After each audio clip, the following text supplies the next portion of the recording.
Kidogo. We'll get there. We'll get there. Are we ready to liberate our country? Are we ready? Yeah, without further ado, I want to call the chairman of our party, Mr. Sam Moshero, to come and give a few remarks and invite other officials of the party to address us as we go on with the program. Meanwhile, Gravity Band, please get ready so that we can play the thematic music for our Roots Party. Bwana Sam Moshero, karibu.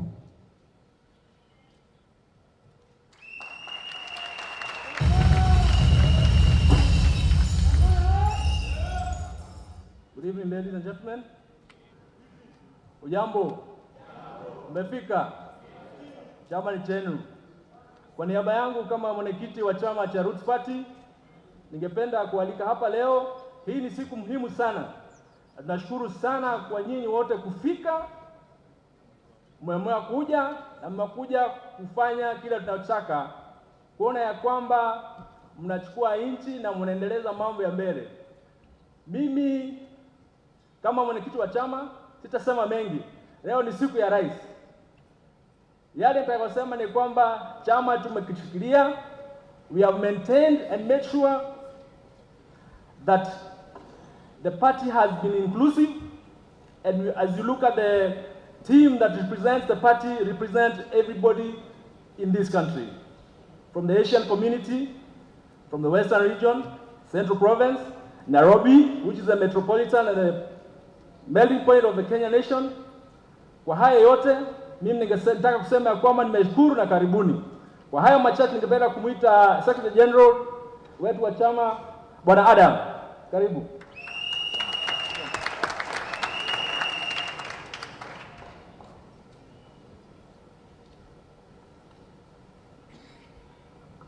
Habari zenu? Salama. Tuko salama? Leo ni ile siku. Tulikuwa tunangoja hiyo siku. Tumefika hapa. Then let us go out there, tell everybody who is missing what we saw here, what we witnessed, and what we want to do to take this country to another level. Are we together?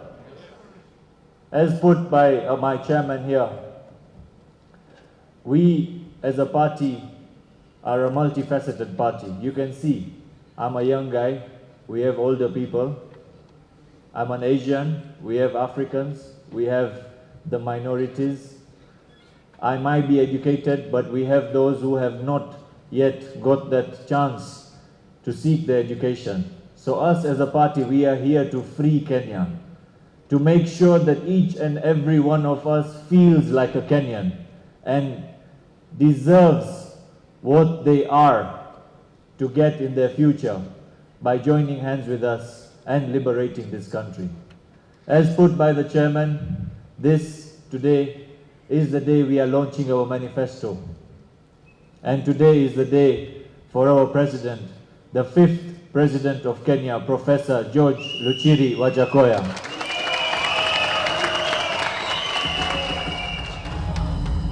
So, without wasting any further time, we have some entertainment lined up, and Jmo, vile munampenda Jmo ule mse, will take you through the rest of the program. Thank you so much.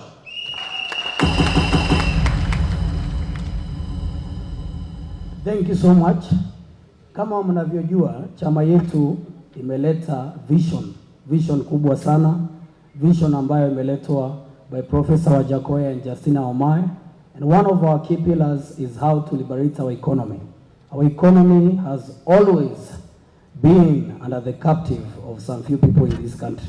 And this time round we are saying the economy has to be for everyone. Ama namna gani? Sindio? Na tumeleta ile mambo ya bangi. Na hiyo mambo ya bangi, kuna watu wametoka kuipiga sana, wanasema sijui mambo nini. So today we brought an expert called Dr. Ogot Gwada.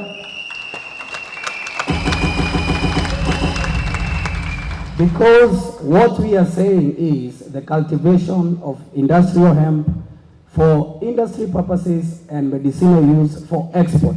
Ndio mahali popote kuna shida ya shamba huku Kenya.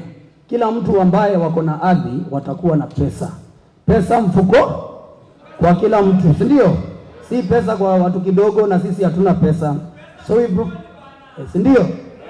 we brought an expert who understands the language of our Professor Wajackoyah, the language of Justina Wamai, and the language of the millions of Kenya who subscribes to our vision.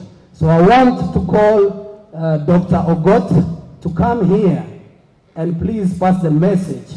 Please, aambie watu, hakuna mtu anasema watoto wavute bangi, hapana.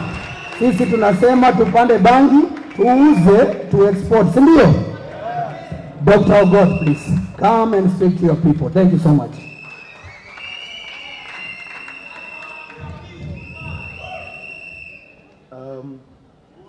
Ladies and gentlemen, brothers and sisters, it is indeed an auspicious occasion for us to gather here as a constituency that has had no voice in this country through the years.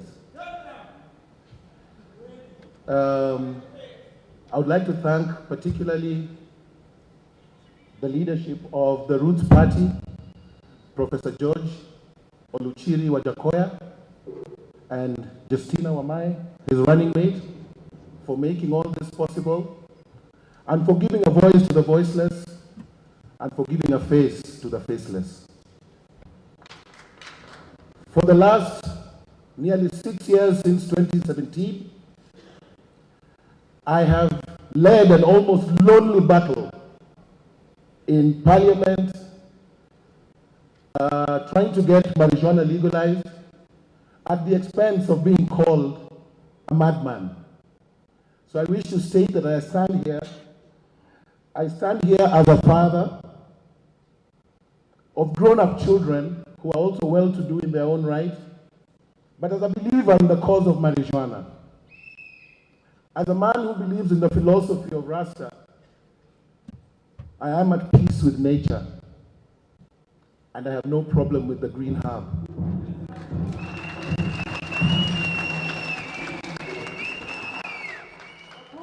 I also speak here as a prophet, and one who, most of the things that you see going on in the country and the world today, I had written about nearly 4 or 5 years ago. Amongst the things that I had written about as early as 2018 was the painting of cities in colors, as you have seen in Mombasa, in Kisumu, and in Nakuru. I had written about the repossession of railway land and housing. I had written about the glory and the future of the Rastaman as being the owners of the future.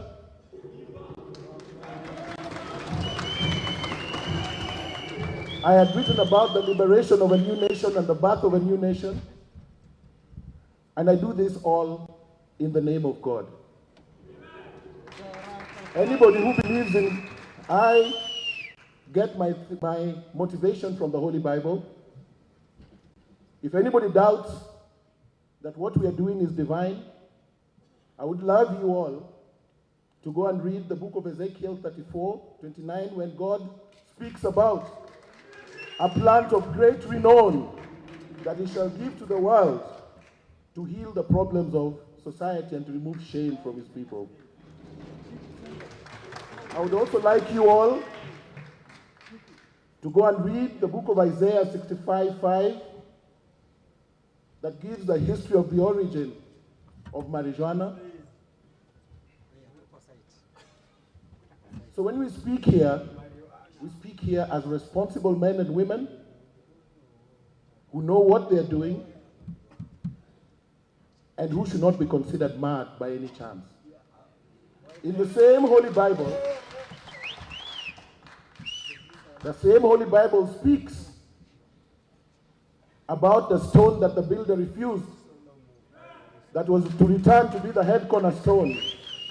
You will find that in the book of Psalms 112.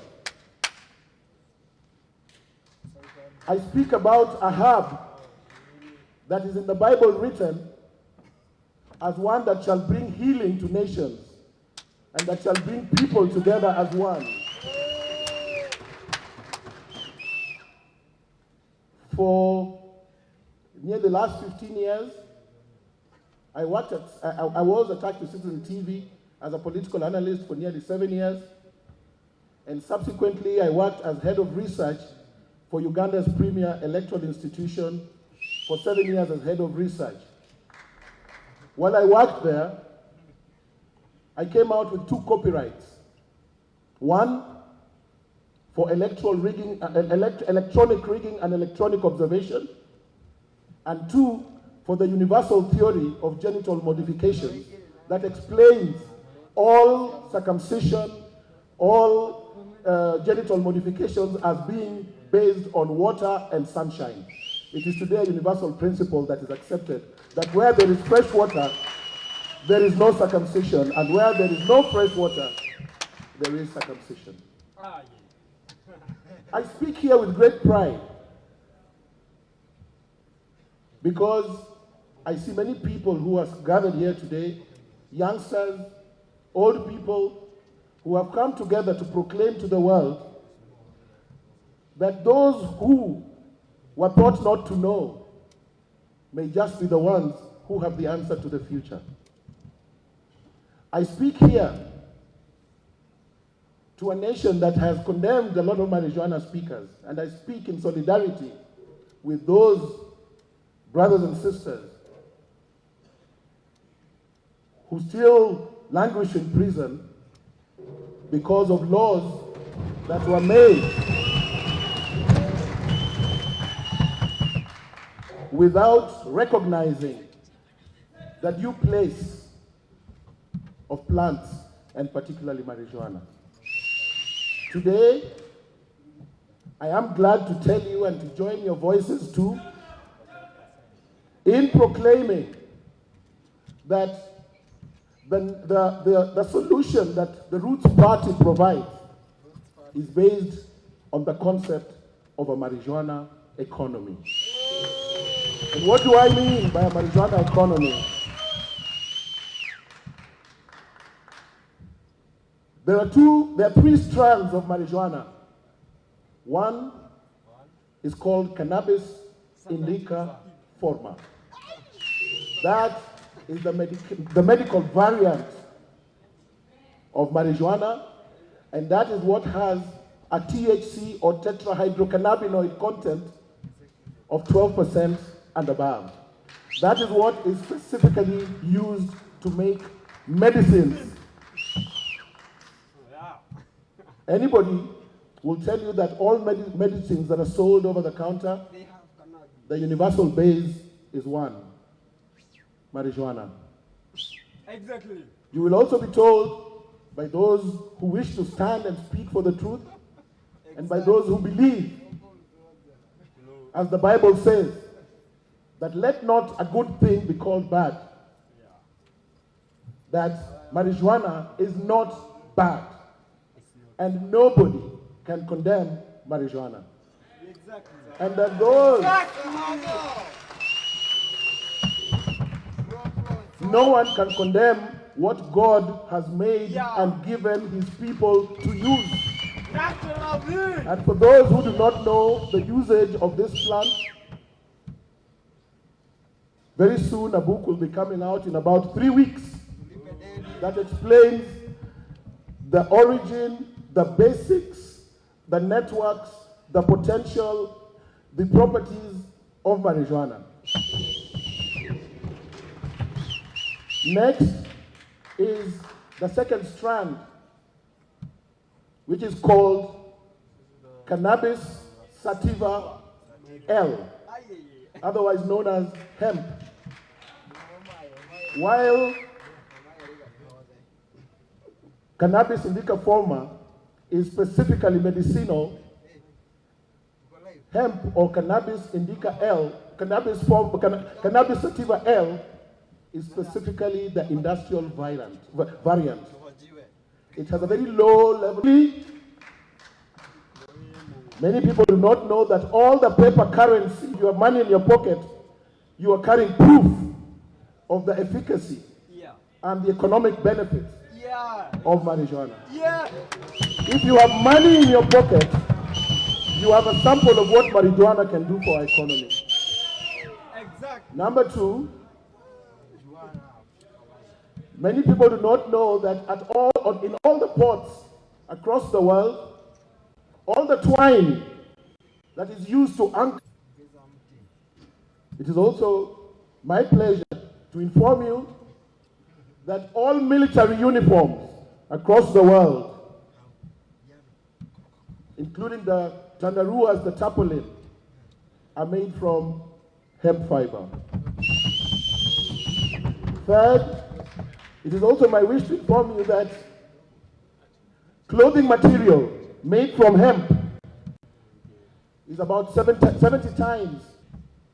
Next, I am also happy to inform you that hemp can produce fertilizer for our farms. It can produce chicken and cow feed for agriculture. And in the growth of these plants, you do not need, it just grows and heals the soil as well.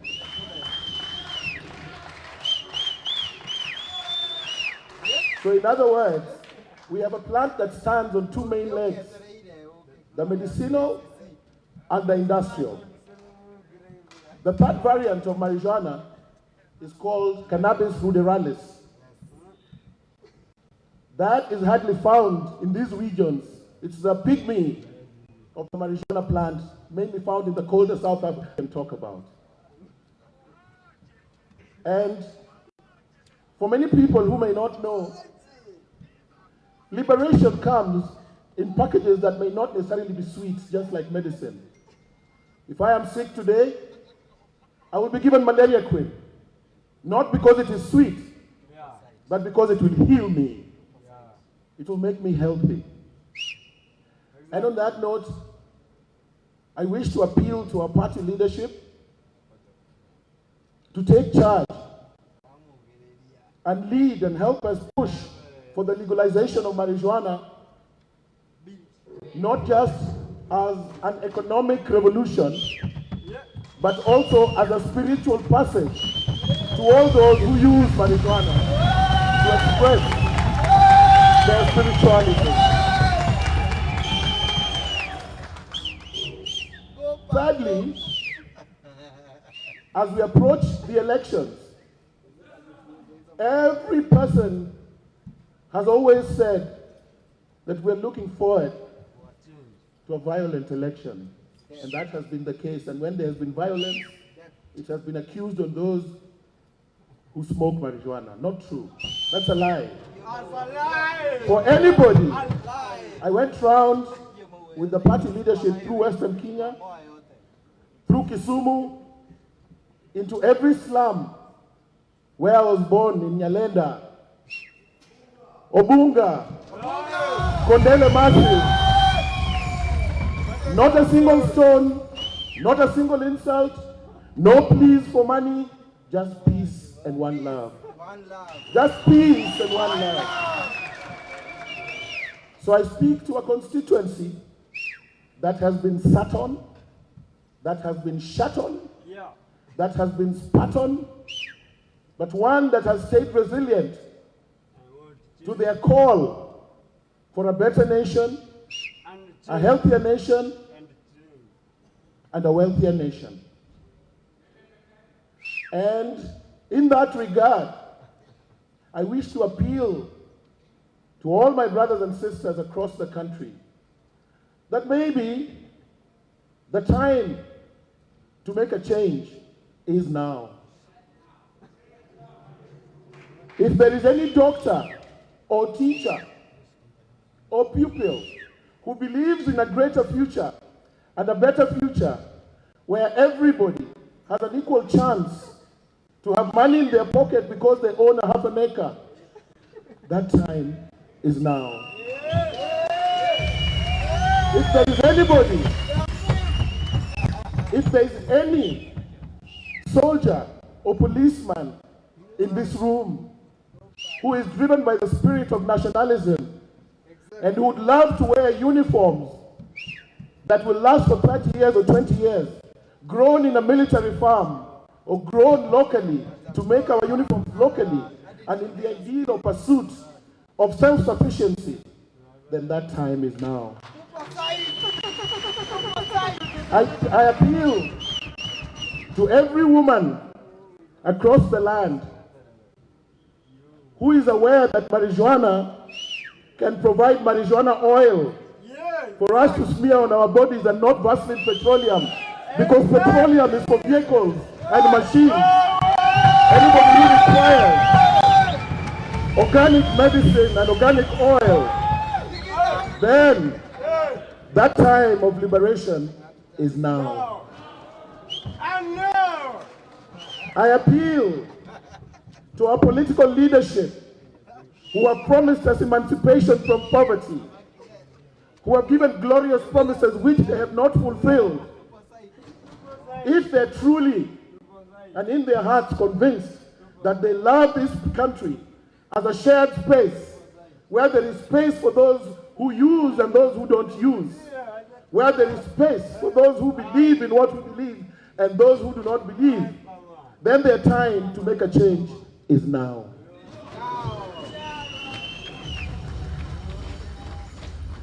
I stand here with a lot of pride to be part of a party and part of a team that has chosen a way that today is being seen as progressive universally, but that yesterday was seen as backward and retrogressive. I appreciate you, my brothers and sisters, with all the love that I can. I appreciate you for your resilience, because many people say that the Rasta man did not have a voice, and I said that let's give the Rasta man his voice once again. Now is the time, my brothers, now is the time, my sisters, to appreciate that God is the sole provider of all crops and plants. And it is Him who gave us this beautiful plant, which we all know what can do. By the time it gets to a stage where one presidential candidate has called himself Buffalo Soldier, another one has said he's a reggae man, and the third presidential candidate who we are here to support has come out and said that I will legalize. Surely there must be something special about this plant. If there was nothing special about this plant, not every candidate would have wished to associate with this thing. Exactly. Exactly. My brothers and sisters, who would have thought that one day in Kenya, the political future and fate of the nation would lie in the hands of the marijuana constituency? Who would have ever thought that we would get to a stage where we would be looking forward to the marijuana constituency as the way forward? It is a true revolution. So I appeal to you, all those who know that the time to legalize marijuana is here. I ask you to vote for Professor Wajackoyah and Christina Omaya. I urge you, all those who know that it is time for peace and healing, to vote for change through Professor George Wajackoyah. Exactly. I appeal to you to lead the way forward, for God has blessed you to be called here today to lead this revolution, a green revolution, a revolution that shall be filled with smoke, not of burning, but smoke of love and smoke of unity. I appeal to your greater sense of discipline, that in doing everything we do, and as long as I have done it since I started, I have tried to walk and talk through the narrow path of the law, even though it has been difficult. We have no reason to fight with our brothers and sisters. We have no reason to live in confrontation with the security agencies over marijuana, but we have reason, as those who know what lies in this plant, to be messengers of God, to be messengers of light, to go and speak to those who do not know, to teach them that the day or the time has come for those who are behind to come to the front, those who are down to be lifted up, those who are forgotten to be remembered, and those who knew no love to be loved. For the time is now. I appeal to you, my brothers and sisters, that as this continues, I am sure each one of you should lead himself or herself in planning for this bright future that beholds after the legalization of marijuana. I'm sure you're aware 250 acres of marijuana produces $5.1 billion per year. It is considered the world's most profitable cash, food, industrial, and spiritual crop. From the roots of marijuana, we will make ointment for our knees and our pains. From the stalks of marijuana, we will make yarn and paper for our books. From the buds of marijuana, we will make marijuana oil to fuel our industry. From the buds of marijuana, we will make marijuana oil to smear and smoothen our bodies. Yes, exactly. From the buds of marijuana, we will make cooking fat to cook our food.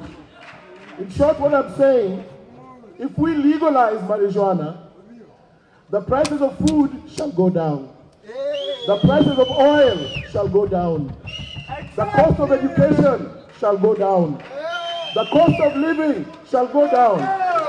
But this will only be possible if we vote in Professor George Wajackoyah and his running mate, Justine our mind. As I come to a close, ladies and gentlemen, I leave you with one message.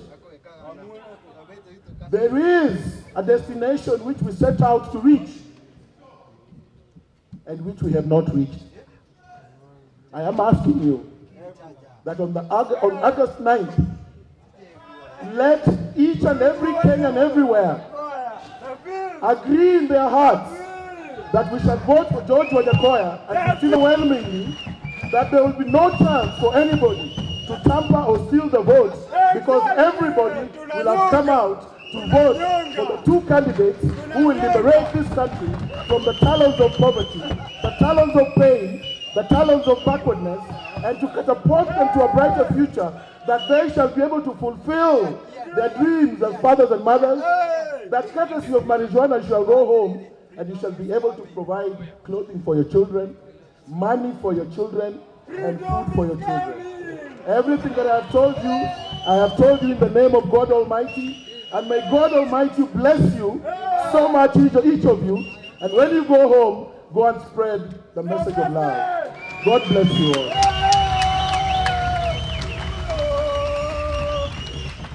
Thank you so much. Wapi kelele ya Dr. Ogot Gwada? Unajua, with the permission of the fifth, the reason why we brought an expert is to explain what our economic model is to explain the message we are preaching. Unajua, watu wengine wanazunguka, wao wanasema nikiingia tutaweka, sijui tutatoa hii pesa. Hakuna mtu amesema mahali atatoa, ndio? hiyo mabilions wanasema watawekea sijui akina nani. Kuna mtu amesema mahali tatoka. It's only Professor Wajackoyah who is saying the money will come from so and so. Si ndio? DJ Tiagas, kabla tuendelee, tuchezee na ngoma kidogo. Then I will invite Jali to come and perform a song. And then the Gravity Band to take over. And then we'll continue with our program. Thank you. Kata still.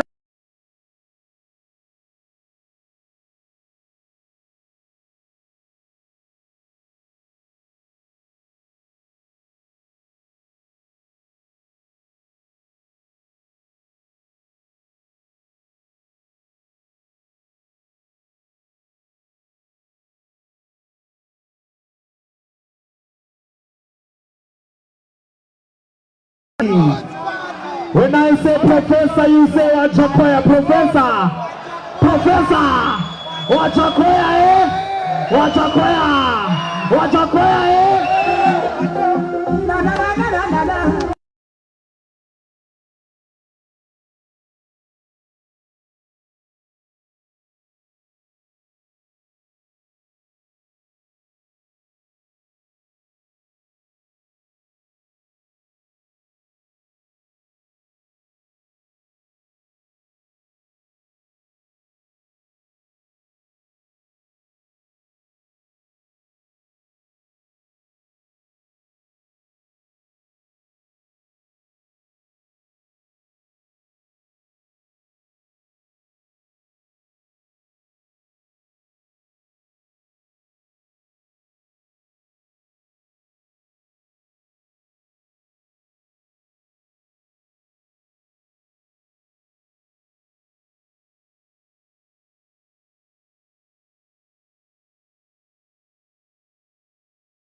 right in the building.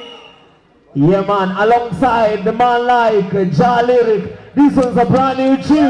Yeah, man, this one is called Roots Party. Backed by the Gravity Band. Introducing to you Nairobi, Kenya. Make some noise for this man called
Wanaweza hawawezi?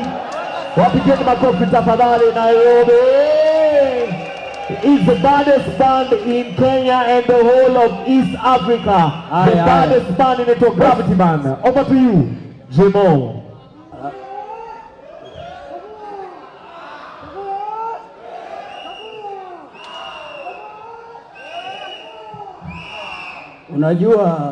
Unajua wakituona tukikula sherehe kwa manifesto yetu wanasema sisi ni waraudi, na sisi tunajua zile vitu wanafanya behind the scene wakishatuibia pesa yetu, si ndio? So sisi tunapiga sherehe publicly, si ndio? Because ni manifesto ya the 5th, si ndio? Wapi ngumi ya Wajackoyah? Ndio.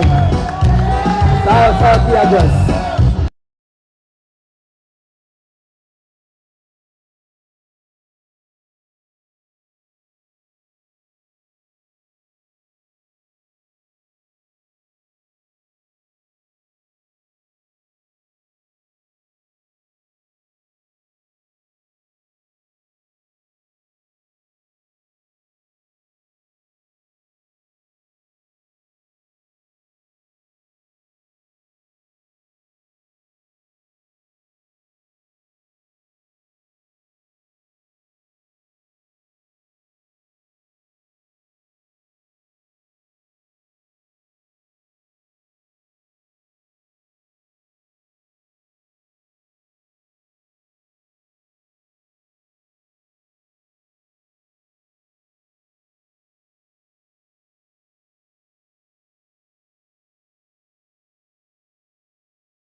Our party operations director, Mr. Alex Kanyi, to come and speak a few words, alafu tuendelee na programu yetu. Thank you so much.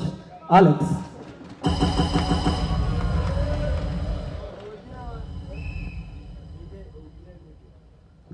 Wakenya oi. Rastaman oi. Taongea machache. As Jemo amesema, niwito Kanyi Kimani, and that role he have said that is my role. Tumefurahi sana wa Kenya, and I'm very happy to see Rastaman allowed, because we are very dedicated and we want Rastaman to guard our votes. Rastaman kila mahali atakuwa yeye ndiye atachuga votes za Roots Party. Rastaman ndiye anatuandalia our campaigns. Rastaman ndiye anatutafutia kura. Rastaman oi. Nashukuru sana.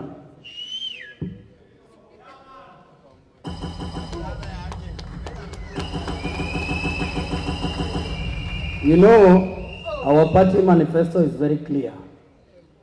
Money not for the few, money for all. Resources for all. Prosperity and progressiveness for all. Na nataka, because our party really supports talent development in this country as a key pillar of economic development, nataka kuita kijana mmoja wa mtaa anaitwa Bancho, ambaye ametengeneza ngoma moja kali sana for Professor Wajackoyah and Justina Wamai. Bancho. Yeah. Wajackoyah bwana, mimi naitwa Bancho. Nimetokea Mombasa Likoni, au sio? Nimekuja kusupport Wajackoyah bwana. Sikia. Mimi nasema hivi, Wajackoyah si tunakupenda. Ona nijibu, mafisadi usisahau kunyonga, au sio? Kweli. Wajackoyah si tunakupenda. Mafisadi usisahau kunyonga. Sema Wajackoyah si tunakupenda. Mafisadi usisahau kunyonga. Bwana, mama Justina na mheshimiwa, naomba mkuja hivi kidogo, au sio? Naomba kidogo tujibambe pamoja, au sio? Yeah man. Justina Wajackoyah. Sikia kidogo bro. Sikia kidogo. Nikisema kitu niambie haiwezekani, au sio? Haiwezekani eti mkono ni washe nitaikamata milioni zimebaki siku chache. Haiwezekani yule demo niache mimi nimemonga paka foni na sijonja tamate. Haiwezekani pande ya kukamate akuachie na simpe chochote. Haiwezekani. Siku hizi mapenzi bila ya do. Sawa na ugali upike kwa choo. Bwana, Wajackoyah mheshimiwa twende. Mad respect. Shukrani. Bwana nyanyuka juu kwa heshima mzee. Hassan Wandro mtani. Bwana simama juu kwa heshima mzee, simama juu. Twende kasi. Ruti Pat. Simama juu kwa heshima mzee. Na watoto hawana karo. Usidanganywe na masharubaro. Usidanganye utapewa tausita. Uongo kabisa. Unashikanishwa. Twende. Tikisa muti. Tikisa muti. Yakoya. Tikisa baba. Tikisa. Yasina mama. Tikisa muti. Tikisa muti. Ije kidogo bwana. Bwana mtikisi bwana. Wajackoyah Jasina Wajackoyah bwana Kosangaro kwanza kuja kati. Twende DJ makufu baby. Jemole mkono wote hivi. Twende. Kama una shati twende. Usidanganye na masharubaro. Na watoto hawana karo. Usidanganye na masharubaro. Usidanganye utapewa tausita. Uongo kabisa. Unashikanishwa. Tikisa muti. Tikisa muti. Wajackoyah baba. Yasina mama. Tikisa muti. Tikisa muti. Wajackoyah Jasina. Mashamba tupande maganja. Tukuje tupande mamilioni. Tutoke tutafuga sawa. Tutafuga endo hospitali. Wachina tunakuja madeni. Masikole mwambe wapeni. Wajackoyah si tunakupenda. Wakisadi sisa kunyonga. siku ni nne kwa Kazi. Baadaye sherehe na wazazi. Najua Tunataka sisi. Tunataka hivi. Anzia kwa basi. Sikia. Mashamba tupande maganja. Tuuze tupate mamilioni. Twende. Anzia kwa basi bro, sianze mwanzo. Twende tukaisana. Mheshimiwa usiboeke. Mheshimiwa Wajackoyah bwana tunakupenda sana. Wapi kelele Wajackoyah mzee? Wajackoyah. Deputy President. Kuja udansi na mheshimiwa. na watoto hawana karo. Usidanganye na masharubaro. Usidanganye utapewa tausita. Uongo kabisa. Unashikanishwa. Tikisa muti. Wajackoyah baba. Yasina mama. Tikisa muti. Wajackoyah. Yasina mashamba tupande maganja. Tuuze tupande mamilioni. Tutafuga sawa. Na dawa ziende hospitalini. Wachina tulipe madeni. Masikole wapewe mabeni. Wajackoyah si tunakupenda. Afisadi sisao kunyonga. Siku ni nne kwa kazi. Baadaye sherehe na wazazi. Najua wanakuwa na chizi. Na vijana tunataka hivi. Mwezi wa 8 tarehe 9 ni wewe na Jasina. Kupitisha na waache vijina. Wajackoyah Jasina Wajackoyah Jasina Tikisa muti. Wajackoyah baba. Jasina mama. Tikisa muti.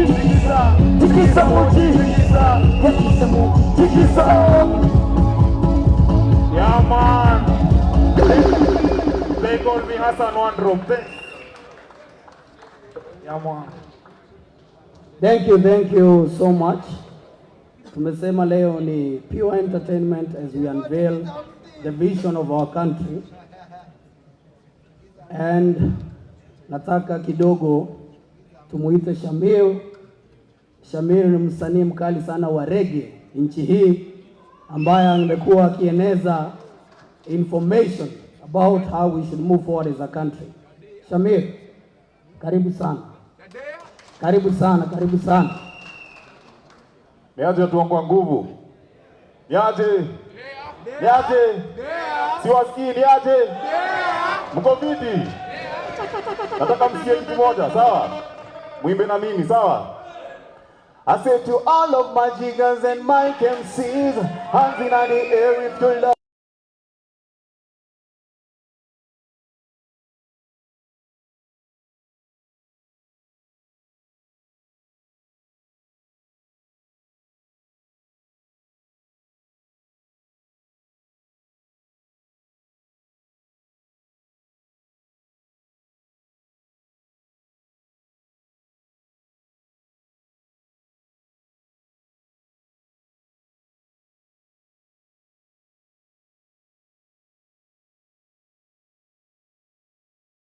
We have to legalize it. How VP? I mean, say playing reggae music is a must. And giving love to the girl, them is a must.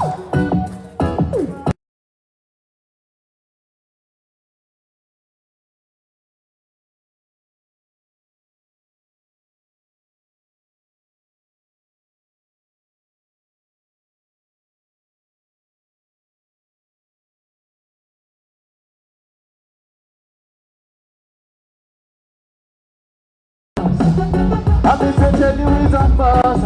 It's a must, it's a must. Skiza. I mean, say me minimum Rasta. Now me na penda Wajackoyah. And I won't waver from this road that I'm on. Preaching the gospel of love is my only occupation, yeah. And you can go to jail if you think that will stop. I mean, say playing reggae music is a must. And giving love to the girl, them is a must. Promoting peace and love is a must. It's a must, it's a must, it's a must. Burning down Babylon is a must. I just you on the plate is a must. Writing up my home is a must. It's a must, it's a must, it's a must, yeah. So, string up the sound and play reggae music louder. Oh, oh, this is the message I endorse it now, yeah. Hear the calling, yeah. And don't you ignore. You know this is time to let the good vibes flow. I mean, say playing reggae music is a must. Giving love to the girl, them is a must. Promoting peace and love is a must, yeah. I mean, say na na na na.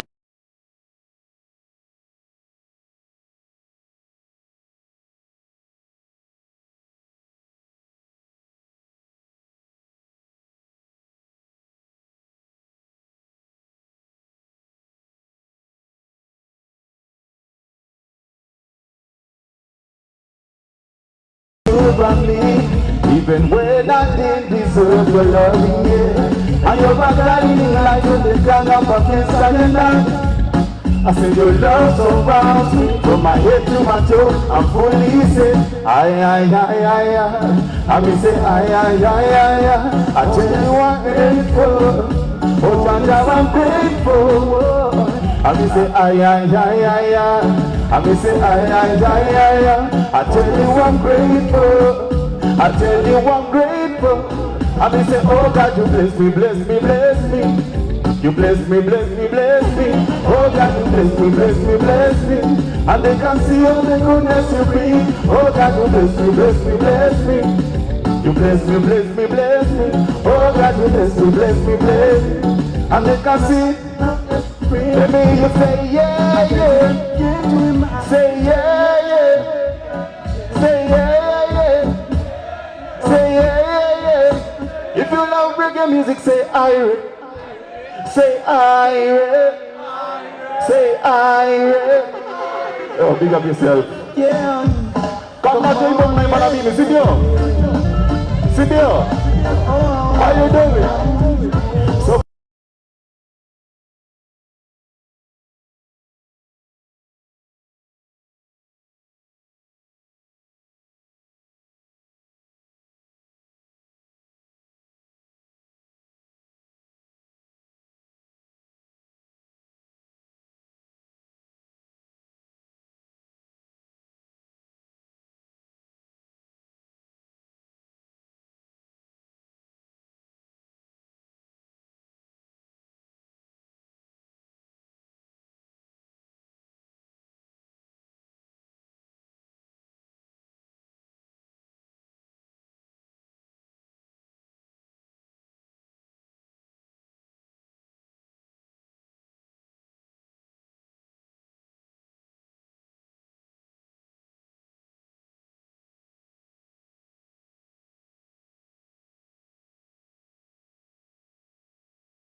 Kabla nimalize nataka niambie kitu moja, sawa?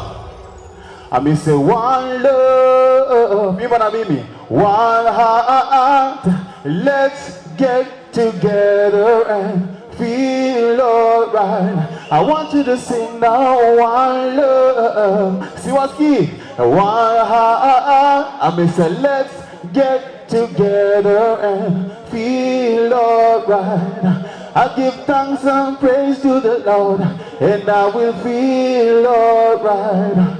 I give thanks and praise to the Lord, and I will feel alright. Give up, give up, give up, give up. Give thanks, respect, one love.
Huko India, si ndio? Si mnajua India is the biggest pharmaceutical country in the world, na ile hemp mingi tutapeleka wapi? Ndio maana unatuona tuko na Wahindi hapa, si ndio? My friend, introduce yourself na uongee na watu kidogo, 2 minutes, alafu tusonge. Asante. Wajackoyah fire! Fire fire! Wajackoyah moto! Kwa majina naitwa Wanyama. Iko tu karibu na ile ya Wajackoyah, lakini ni Wanyama. I'm an aspirant in Roy. Kasarani constituency. Watu wote wa Nairobi ambao mko hapa, ningependa kuwaomba kazi ya marketing of our party is very simple. Sio kama huko kwingine unaweza pigwa. Huku kwetu very simple, meet the people, ongea nao, wanataka pesa, hao watu wote wanataka do. So the moment you meet the people, watakuwa wanataka do. Na you tell them professor ako na formation, na sisi ambao tuko nyuma yake maze, mambo si rahisi. Mambo ni tunapigana huku kwingine, hao jamaa wamejihami, lakini tunaomba nyinyi mahali mko maze, kumbuka Roots Party even in your prayers, kumbuka Roots Party, kumbuka kuna wasee hapa. Tarehe 9 mwezi wa 8 tukipatana hapa nje kwa Kanjo, uniambie umekaziwa parking, I'll give you my parking hapo ndani ya county hapo. Nashukuru sana, tunapigia Wajackoyah, tingiza mti. Roots Party fire. Tingiza mti. Mimi I'm a telecommunications engineer. I've been working on the Safaricom network for the past 12 years. I'm responsible for the Nairobi East network. Tukisema Nairobi East network pande ya Safaricom, tunasema venye ikikuja iende ingie Ngong Road hivi hadi Ngong pande hii, pande ya East. That is what I've been managing for the past 12 years. Na I'm very sure there is no complaint ya mtu hajakuwa na network. Kama unatoka Nairobi, if there is a complaint about network, niko hapa, niko very sure I will escalate mahali penye kunafaa. Otherwise, big up my good people. Tuko pamoja.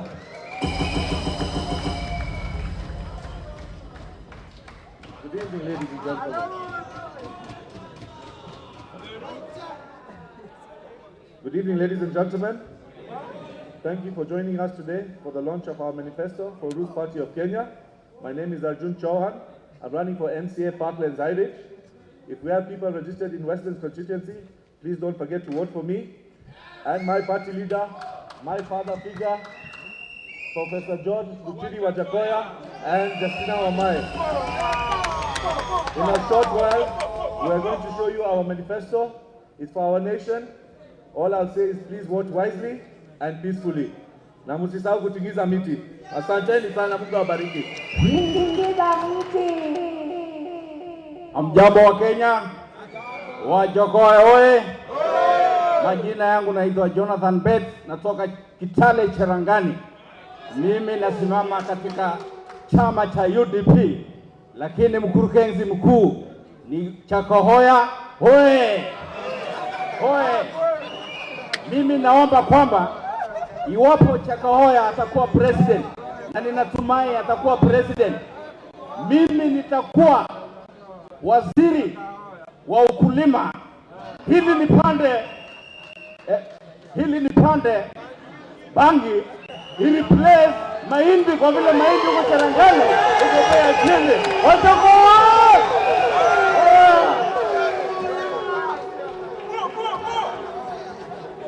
Good evening, everyone.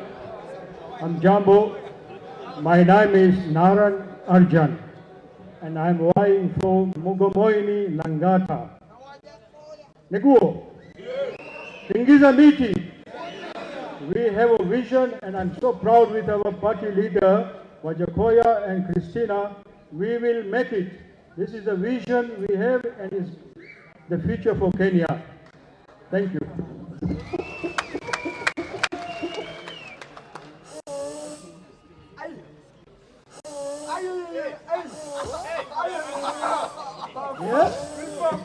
Tumeona ground iko. Sasa Rusi oye. Wajackoyah oye. Kenyans, I want you to listen to me. Kwa majina naitwa Rogers Okumu Baraza. I come from Western, and if we elect Professor Wajackoyah today, mimi ndio naenda kuwa president, the 5th president, Professor Wajackoyah. Professor Wajackoyah comes from my ward. Ni Mungu sio Mungu. Si ni kweli? I want to tell you this day, security is a leader is going to do and work on actions. And that leader is none other than Professor Wajackoyah. I want also you guys to listen to me as we unveil our manifesto. If you look at the gentleman seated there, Professor, you look at the strong woman that Roots Party has managed to take. My brothers, Roots Party is saying we need bangi as medicinal value. We need marijuana to improve the economy of this country. I won't say much, my brothers, but I want to urge you, my fellow youth, that come 9 August 2022, which is only around 30-40 days to come, please do us a honor as we celebrate the liberation of this country. Freedom is coming. Thank you, my brothers. sisi tunasema freedom is bangi kwa Eden ambaye ana represent Waislamu. Waislamu pia wako kwa Roots Party wengi sana. Eden. Uje uongee na watu kidogo. Adan, and I'm from Mandera. Mimi niko hapa ku represent Waislamu na Wasomali community at large. Sasa I'm part of the officials ya Roots Party of Kenya. Leo it is kwa schedule yetu pia ni we are kuambia some few points about Professor Wajackoyah. Kuna watu wenye walikuwa wanasema Wajackoyah hakuwa anajulikana na he is a project or whatever.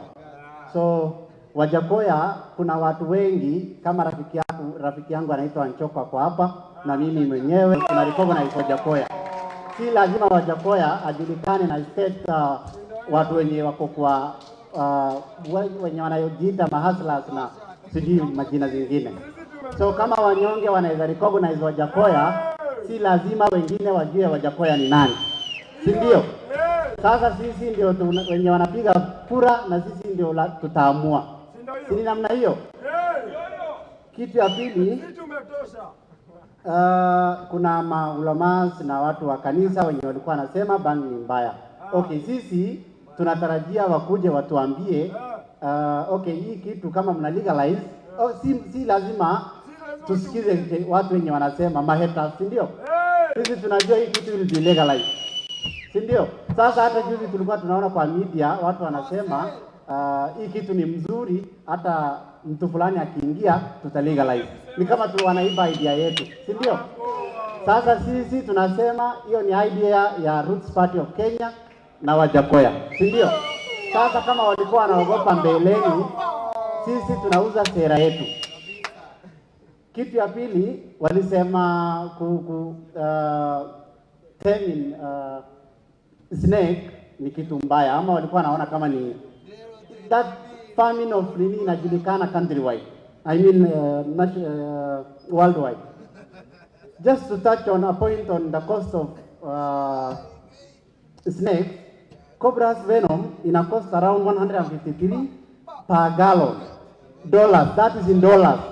Sasa ikikuja kwa pesa yetu, after 3 months ama 4 months tumelipa pesa ya China, si ndio? Wanakataa, wanasema bangi haina pesa. Wanasema bangi haina pesa. Na tumewaonyesha list yenye inaonyesha prices ya bangi. Kama countries zenye wananunuanga na ngapi. Sasa in 1 year time, hiyo pesa yote yenye tunadaiwa tunamaliza, si ndio? So Kenya literally itakuwa country kubwa yenye watu wanakuja wafanye farming hapa. Pharmaceutical companies watakuja hapa wajue sasa venye tunafanya farming, wakuje wachukue venye wata extract hiyo sumu na bangi, ndio waende watengeneze dawa, wakuje watutibu, si ndio? Sasa mimi nawaambia okay, kitu kingine watu wasiseme hakuna inclusivity kwa Roots Party of Kenya. Mumeona tuko na Warasta, tuko na Waislamu, tuko na Wakristo, tuko na Wahindi na tuko na kila mtu, si ndio? In terms of inclusivity, Roots Party ndio number 1, si ndio? Umewahi sikia mtu akitaja tribe ya Wajackoyah? Tunasema mtu fulani ni Mjaluo, mtu fulani ni Mluya. Wajackoyah is the only presidential candidate mwenye anawaleta wa Kenya pamoja, si ndio?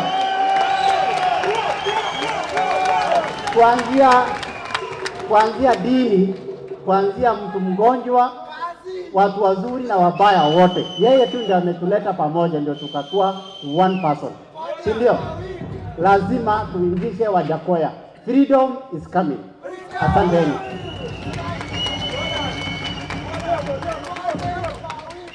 Roots Party is the only party which has genuinely recognized young people in this country.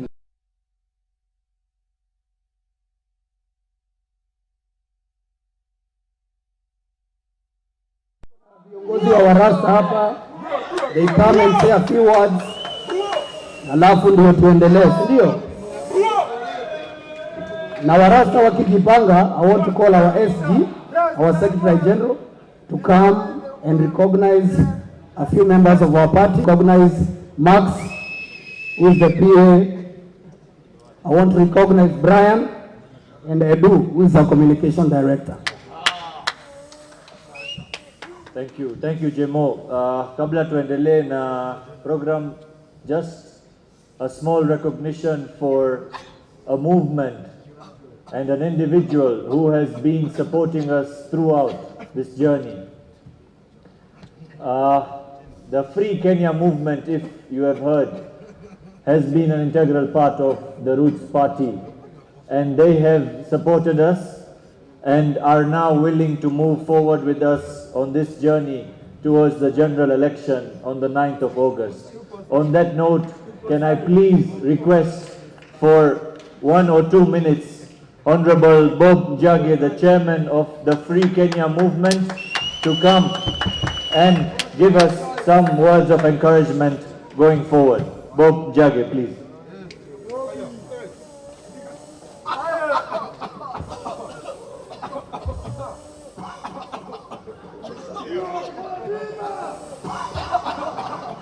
Roots Party, tingiza mti. Roots Party, Roots Party, Roots Party. I Rastaman. My name is Bob Njagi. I'm the chairperson of the Free Kenya movement. Free Kenya movement is a coalition of independent candidates countrywide, and so far we have a number of members of the county assembly. We have members of parliament, we have governors, senators, women reps under the Free Kenya movement. Ile kitu ambayo sisi kama vuguvugu la Kenya Huru hatujapata ni rais, manake hakuna independent candidate alipita kuwa rais. Lakini hapa leo tumekuja kama vuguvugu ya Kenya Huru ambaye tunasema kama wagombea viti huru. Siku ya leo sisi tuko tayari kufanya kazi na Roots Party of Kenya, RPK, na tayari tulianzisha safari hii mwaka 2018 ambapo tulianzisha mchakato wa referendum ambaye inaitwa Free Kenya Popular Initiative.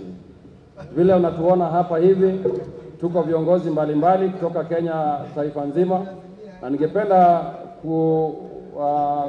kuwa introduce wenzangu ambao nimekuja nao hapa leo. Nikianza na katibu mkuu wa vuguvugu la Kenya Huru, anaitwa Nicholas Oyo, makofi kwake. Tuko na treasurer wetu mweka hazina, Bwana Mlialia Okumu, makofi kwake. Tuko na MCA Madam Harriet, tafadhali njoo. Madam Harriet ambayo ni member wetu, ni MCA wa Kitengela Ward, Olosirikon Cholinge Ward. Pia tuko na MCA kutoka Nandi County, ametoka ward inaitwa Maraba Kimeloi Ward, anaitwa Rasta mwenzenu wako hapa Rasta. Not forgetting our wakili wetu ambaye ametuwakilisha kotini. Tuko na kesi ambayo tunaendelea nayo kwa High Court. Tumeshtaki IBC kwa sababu waliweka sheria kali sana ya kulazimisha wagombea viti huru wapatiane photocopy ya IDs. Kwa hivyo kupitia wakili wetu Karani ambaye pia ni member wa Roots Party of Kenya na ni mgombea kiti wa ubunge, ningependa asalimiane pia. Rastaman abuo! Rastaman abuo! Freedom ni nini? Freedom is bangi. Asante. Bila kuzidisha zaidi, manake siku leo ni siku ya RPK. Kwanza ningependa kutoa salamu yetu nikisema weka ngumi moja kwa mkono, ngumi ya left hand. Kisema people power, higher power. People power, higher power. People power, higher power. People power, higher power. Higher power. Ukisema free Kenya unasema everywhere. Free Kenya, everywhere. Everywhere. Free Kenya. Yeah, so today we are here as a testament that we have a new liberation that is coming. We have a change that is coming. Tuko hapa manake tunaona ile sera ambaye rais mtarajiwa Professor George Luchiri Wajackoyah ako nayo ni sera ambayo itaenda kusaidia kila mmoja wetu, kuanzia watoto, watu wazima na hata wazee. Manake tuko na haja ya kutoa mbinu ambazo zitaleta tofauti katika maisha yetu, au sio? Wale wengine wanapeana ahadi. Tumesikia ahadi nyingi ambazo zinapeanwa. Tunaambiwa kuna uchumi ambaye itaziduliwa kutoka chini kwenda juu, lakini sijui ni uchumi gani hii. Manake tunataka viongozi wanatupatia suluhisho ambaye tunaona na tunajua. Wangapi wanasema legalize it? Legalize it. Legalize marijuana. Legalize marijuana. Free marijuana. Asanteni, na tungependa kuongea zaidi, lakini naomba rais mtarajiwa, tungependa kuwa na kongamano ya wagombea viti huru wote hapa Kenya, tukutane na rais mtarajiwa ili tuweze kushikana naye hadi siku ya mwisho kwa debe, au sio? Wangapi wanasema tuungane Free Kenya na RPK? Nione kwa mkono. Asanteni sana, Mungu awabariki na tuko pamoja. Thank you. Sasa tunataka pia Warasta. Roots Party is a party for all.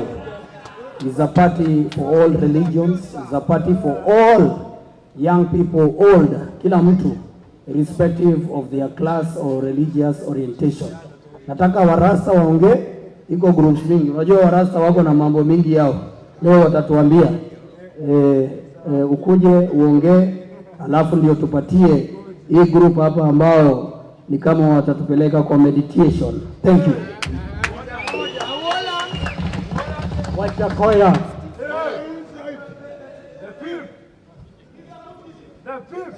Wajackoyah. Kwa majina naitwa Matenge Mukundi, Kenya First Rastafari Advocate. Leo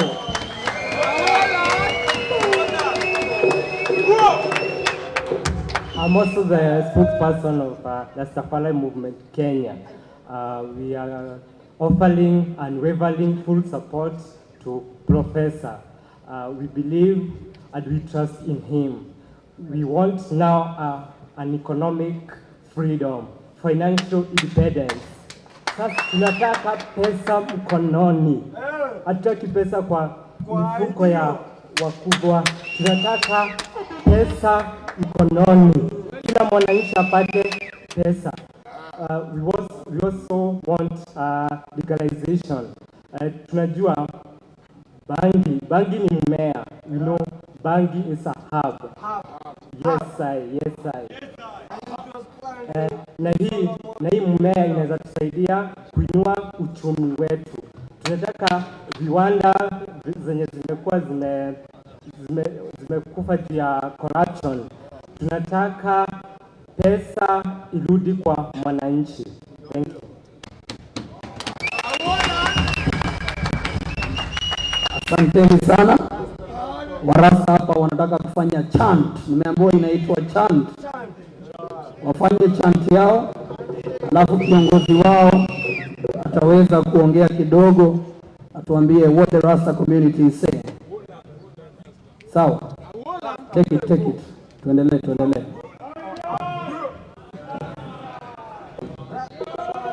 Rastafari.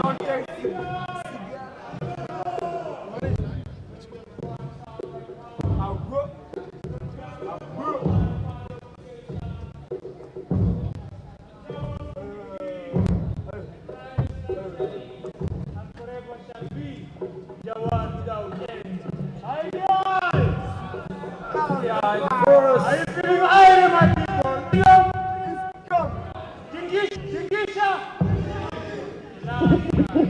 I said to free up, we black brothers in Africa. Free up, we black sisters. Free up, we black brothers in Africa. Free up, we black sisters. Free them up, free them up. Free them up, free them up, free them up. I am tired of colonialism. I am tired of imperialism. Joe! We said free up, we black brothers in Africa. Free up, we black sisters. I said to free up, we black brothers in Africa. Free up, we black sisters. I said to free them up, free them up, free them up. Babylon, free them up, free them up, free them up. I am tired of colonialism. I am tired of imperialism. A people without knowledge of their past is like a tree without its roots. Know yourself, black man, and love your culture. because the Almighty has made you as a perfect being in this creation. You are no lesser than any. We say Black Liberation Day. Black Liberation Day. Oh, what a great day this must be, when Africa is free. No more apartheid, no more genocide, when Africa is. For so long, and our forefathers have been toiling in captivity and brutality that has been brought about by the colonial master. 1540 years ago, our forefathers died in the sea while they were being taken against their will to work on the cotton plantation and sugarcane plantation so that they can benefit the people who are not of our culture. Haile Selassie I the And I first. take this minute to remember Patrice Lumumba, Haile Selassie, Dedan Kimati, Kwame Nkrumah, Agri Jaden, all the freedom fighters who have stood for our liberation. Haile Selassie. We are the children of the ancient Africa, ancient Africa, ancient Africa. We are the children of the ancient Africa. Oh, yes, we are. Civilization come from ancient Africa, ancient Africa, ancient Africa. Civilization come from ancient Africa. Oh, yes, we are. Maths and physics come from ancient Africa, ancient Africa, ancient Africa. Math and physics come from ancient Africa. Oh, yes, we are. Professor Wajackoyah is an ancient African, ancient African, ancient Africa. Professor Wajackoyah is an ancient African. Oh, yes, we are. Love yourself, love your roots, because yes, sir, your forefathers are the beginners of all the civilization. Civilization sprang along the river Nile to the old parts of the world.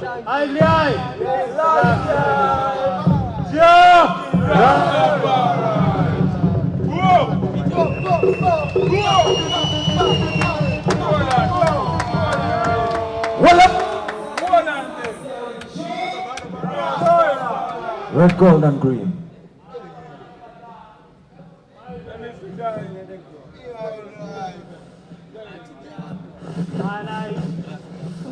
Glory be to God, sound and power. Glory be unto the Most High, Father of creation, Emperor Haile Selassie I the First, Wiser Romanen I. Glory be unto Marcos Mosiah Garvey, who say and prophesy and say that the time for the black man liberation is here. Where are the great man and the great woman of Africa to represent I and I in this time? IBI. Yes. Rastafari. Messiah. Black power. Yeah, man. My names are Rastafari, Lojuron Agri Jaden, and I is the chairperson of the Rastafari Society of Kenya. You have seen I and I in the battles in the court when we are defending our children against the cutting of their hair, which is the black man's blessing, because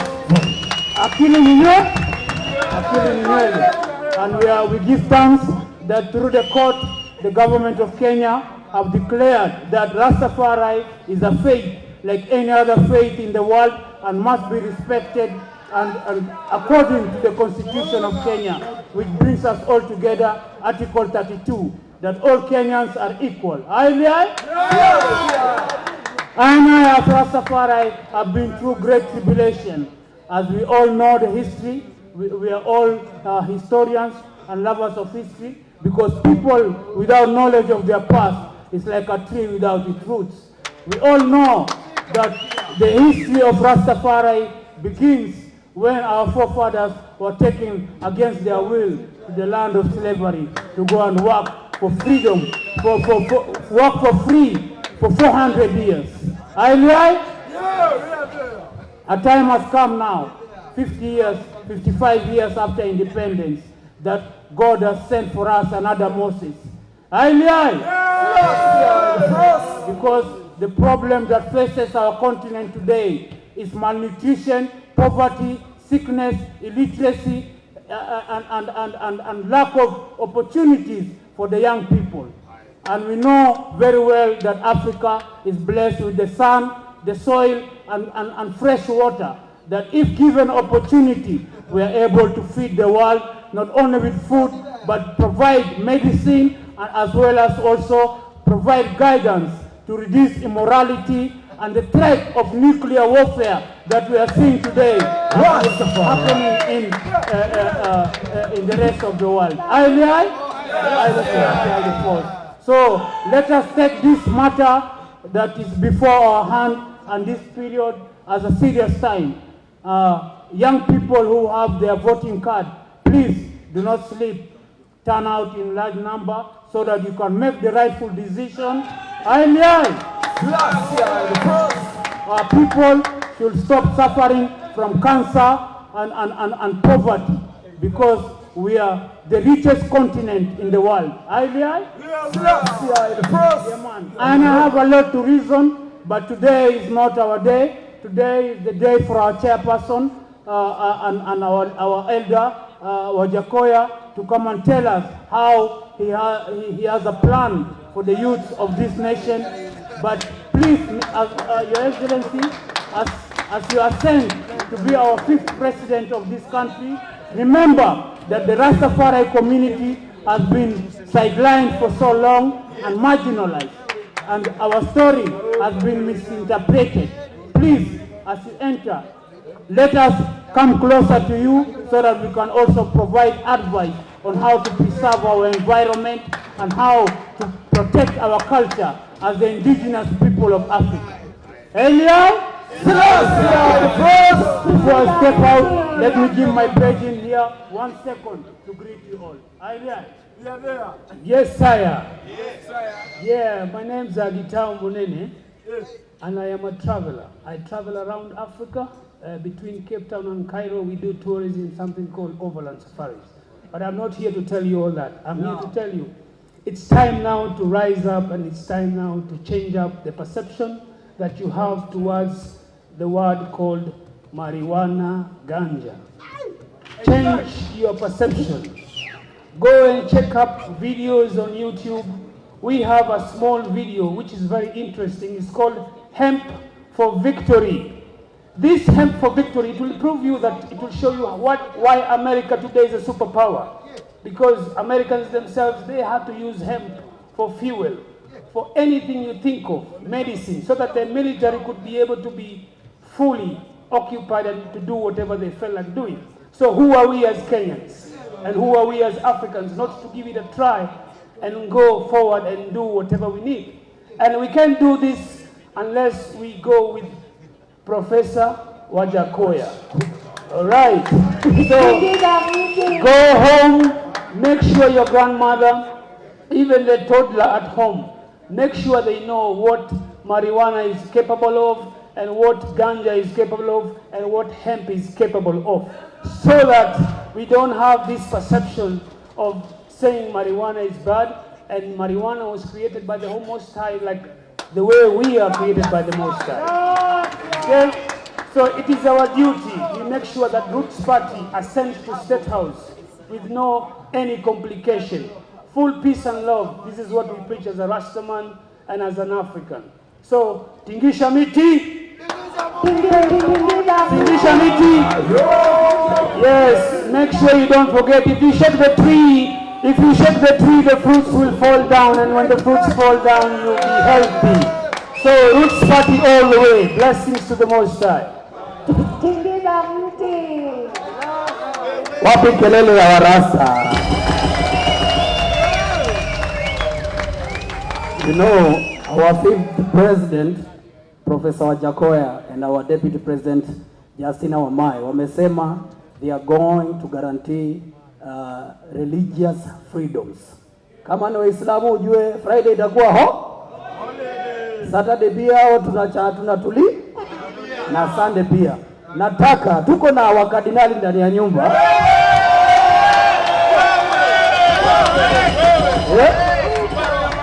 Subaru ziko area, si ndio? Wapi kelele ya wakardinali?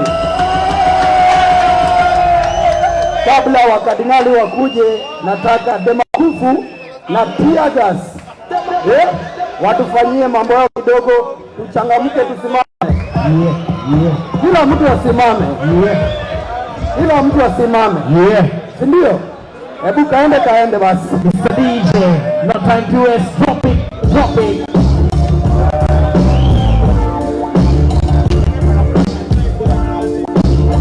Kama napenda reggae, kama napenda Wajackoyah wewe.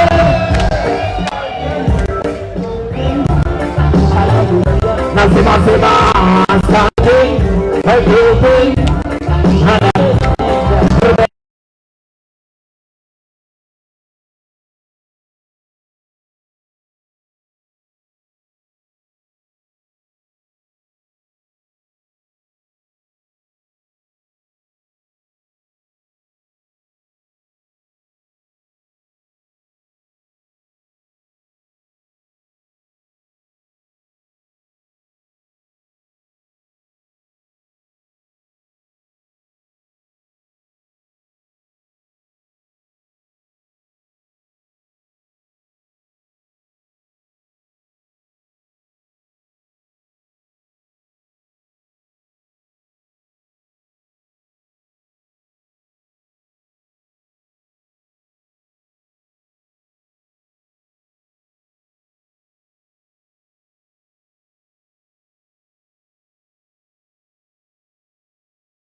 ikifika tarehe 9 mwezi wa 8 tunaweka kura kwa profesa wakiwa na Vice President Justina. Kelele. Over to you. Haya, tukae chini sasa. Acheze moja. Haya, Demakufu moja wa kutufukuza.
Professor George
favorite song ya our deputy president, sindio?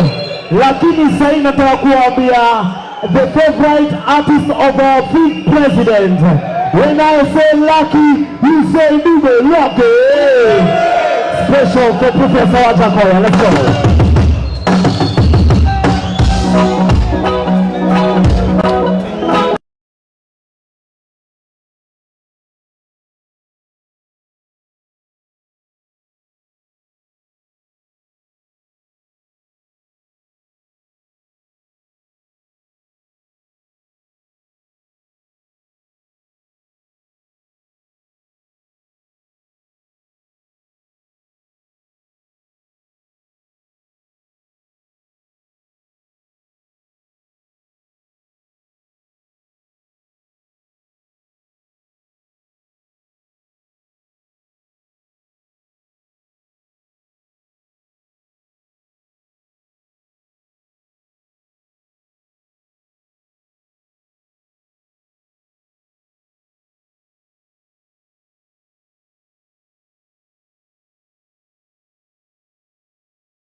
Sawa.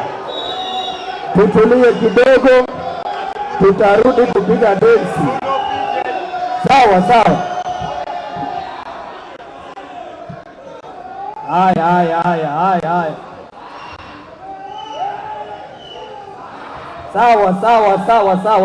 Sawa.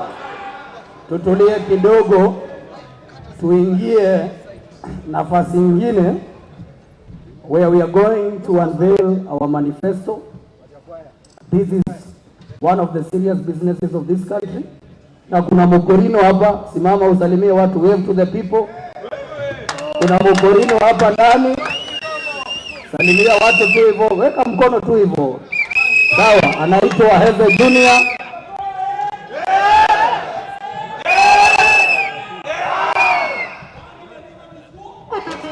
Haya, sawa.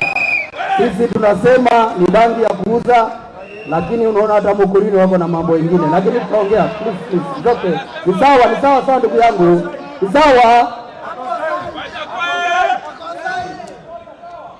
Atakuwa transporter. Haya, sawa. At this point, nataka nimwalike our deputy president Justina Wamae aweze kutupatia vision ya nchi, then akimaliza atuitie rais wetu wa tano ambaye anaitwa nani? Justina, please take it. Wapikelele Justina Wamae.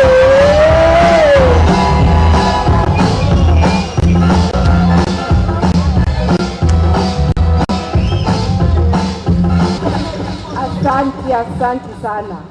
By the way, hiyo wimbo ina message. Rastaman anablemiwa kila kitu. Kweli uongo? Leo nilikuwa meeting ya youth council asubuhi, wenye waliona, yes. Na mimi nilicommit on behalf of Kenyan youth that we shall not be used to perpetrate violence.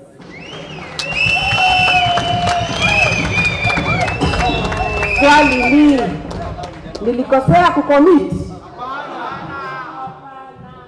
Mimi hata niliwaambia Rastaman is a peaceful man. Kwa hivyo sisi tunajua future ni yetu na watoto wetu. Generation inakuja ni sisi tunalidi nchi. Kwa hivyo tukipigana mali ya watoto wetu na mali yetu, si ndio?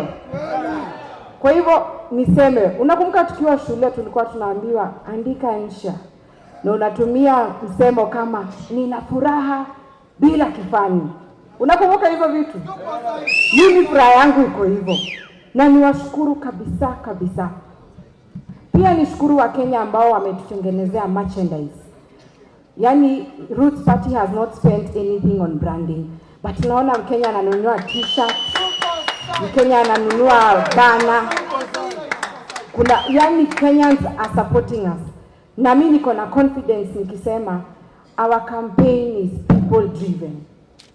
Najua hiyo, I salute all of you. But I would want to appreciate one lady. Mama Yunia, please kuja tu.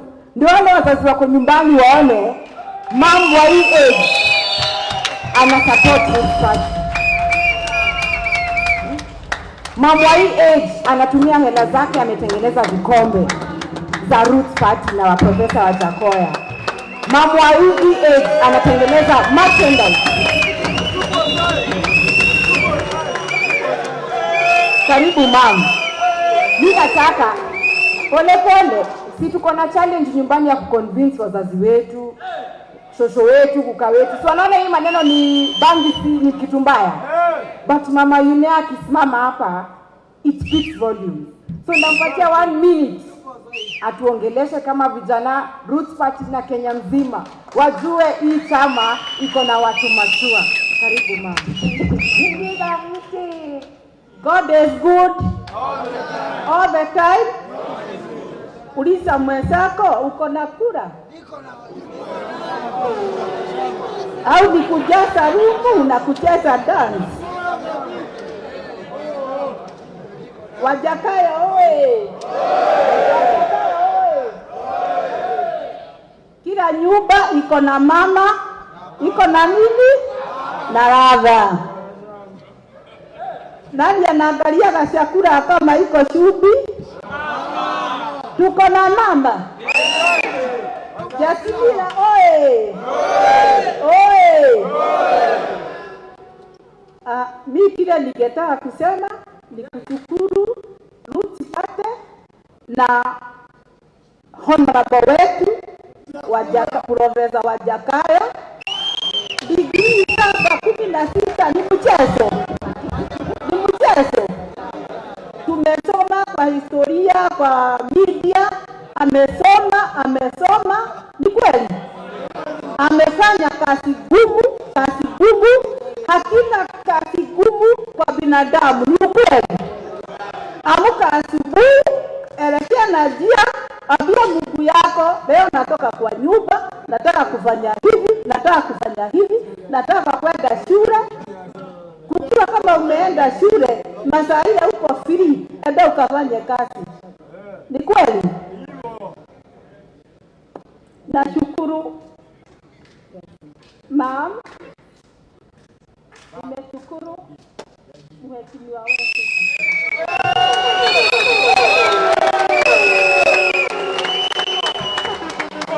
Niko nyuma yake.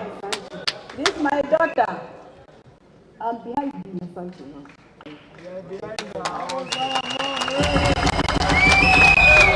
Unajua, today is our day. We are here to demystify Roots Party. Si ndio? Watu wanapenda kusema mambo mingi. Mengi yameandikwa kwa magazeti. Ati sisi ni project. In fact, sasa naweza sema enyewe gazeti yenye ifunge nyama. Ukweli uongo?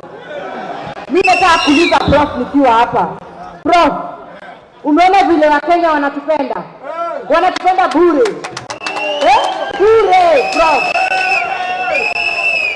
Kweli, sisi vile mnatupenda tunaweza asaliti? Hapana, we cannot. Tuko na nyinyi mpaka mwisho.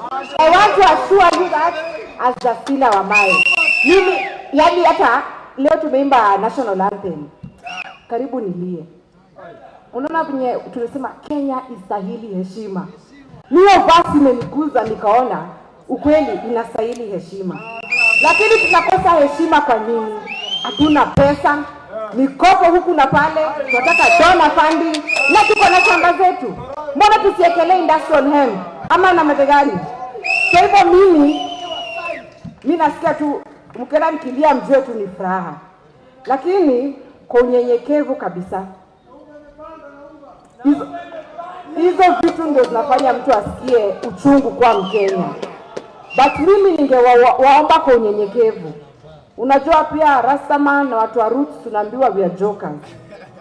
Mimi ningewaomba tu mniruhusu nisome tu hii speech. Niliandika from my heart na mniruhusu niongee kwa Kizungu. So that we can prove to Kenyans that one, tuko na gender, kweli wango? Na tuko na future, kweli wango? So let me read this speech kwa sababu hii niliandika tu from my heart.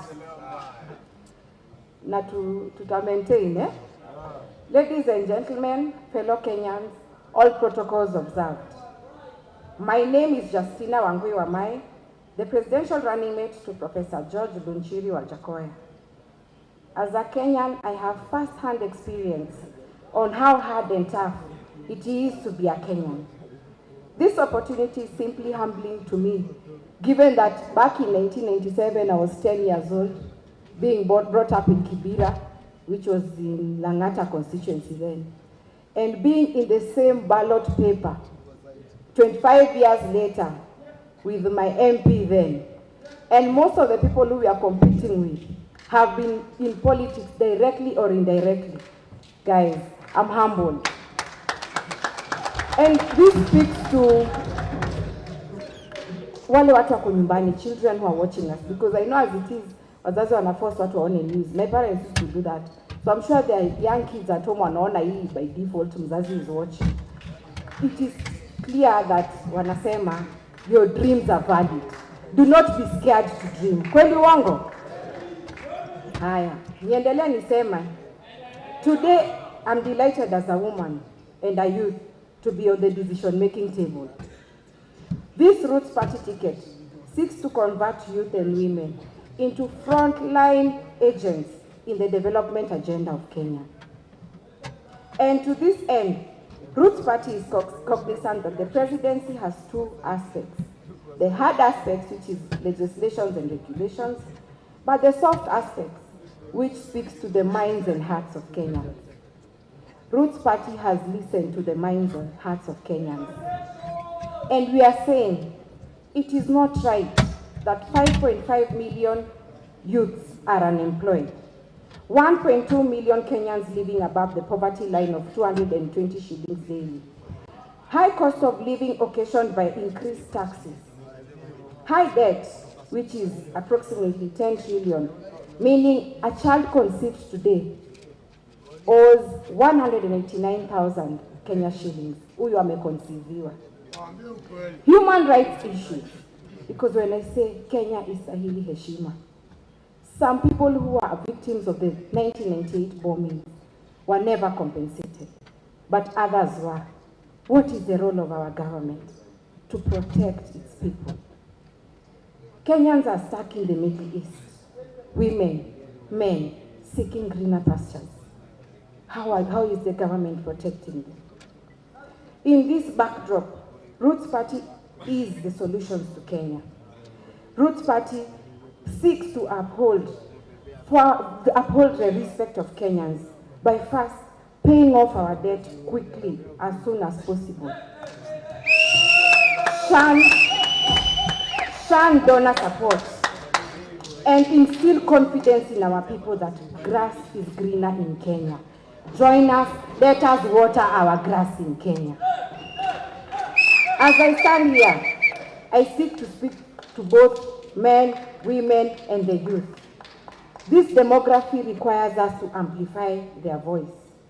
And the most important thing, tuliambiwa si pesa mfukoni, ni pesa mkononi. How are we going to achieve this as Roots Party? Number one, we want to legalize and regulate marijuana in this country. Marijuana is used across 9 sectors, producing over 25,000 products. The sectors are food and beverage, automobile fiber, construction and insulation, plastic and paper, furniture, textiles, cosmetics, lubricants, and medicine. All these we import. Kweli uongo? Yet we have people here, our own labor, who can do it. Many people at home might be asking, why did Roots Party focus on industrial hemp or marijuana? You know, someone was telling me you can do potatoes. I mean, the results are the same. But we have gone into research. Mulisikia Daktari Ogot hapa. Unaona ni mtu amesoma. Let us respect watu ambao wamesoma. And also let us learn to appreciate our own knowledge producers. You know, most of the time tunasoma maneno za wengine, we consume knowledge, but we are focusing on Kenyan knowledge producers like Dr. Ogot. Why industrial hemp? Ukiangalia global prices, maize 90 kg is 3,000.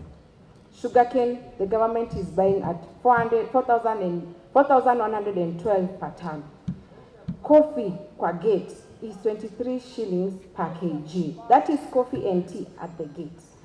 But the market price for industrial hemp is 159,000 per kg. Our role as Roots Party is to run a profitable government. A government that does not seek to tax people, its people, or a government that doesn't need to borrow debt to run its projects. Exactly. So how are we going to create employment for the women and youth? Number one, the youth, women, men will be farmers by default. Exactly. Si mnaelewa hivyo? Number two, there's a question on how we are going to control the CBD marijuana that tuliambiwa na Dr. Ogot na hii ingine ya THC ile ya kulevya. We are going to reintroduce agricultural officers who will be inspecting land like what they used to do with coffee. Finally, Professor has been saying that expressway yote itakuwa na bangi. And someone kweli mtu akaniuliza, haya sasa juu bangi itakuwa a commodity, itakuwa valuable, how are we going to protect? Tunasikia avocado zinaibiwa. Si tukasema we are going to recall all NYS youth who graduated na hawana kazi. Si walifundishwa? That is creating employment by default. Not forgetting the industries in the 9 sectors producing over 25,000 products. Kwa hivyo already youth are consulted, mwenye anataka kazi. But kuna the other type of youth and woman and man mwenye anasema I can be an investor. When you go to the bank they ask you for security as collateral. Ukweli? Tuko hata na gari, si tunatembea? Hata boda tu na ukweli ukitishwa logbook, do you have it? Ama mko nazo? Mimi naongea vitu ziko. Ndio tukasema we will avail, because when we in government, land belongs to the government. 200,000 acres zitatengewa. We have a project like the early one where we pick the best 50,000 youths in cohorts. Cohort moja inaenda 4 months. 4 months, huyo youth anapata 4 acres out of the 200,000 acres ya serikali. Huyo youth anapanda marijuana yake ama industrial hemp. After 4 months, he may make calculations ya what China got last year and what this youth will get. We are committing that youth, one individual youth, will have 2.8 million as capital for their project. Let me say this, looking into the future, sustainability aspects. In 50 years, Nairobi will not be habitable because of climate change and global warming. But tukiekelea industrial hemp, it acts as crop cover, cover our soil. Kwa hivyo hata kule arid and semi-arid areas, with time, that land will be habitable, it will be arable for farming. Hata Nairobi kikuwa moto ama watu wajae, when professor tells you that we will go to Isiolo, does it now make sense? It does. So let me say this, as we unveil our manifesto, this is the real change. This is the real financial independence. And I put to you Kenyans that we are ready for change. And I'll leave you with a quote. Najua lazima tuchangamshe bongo, eh? A guy called Ralph Waldo alisema, among the map makers of each generation are risk takers, those who see opportunities, seize the moment, and expand man's vision of the future. We as Roots Party are the risk takers, and we are seeking your mandate to expand Kenya's vision of the future. God bless you.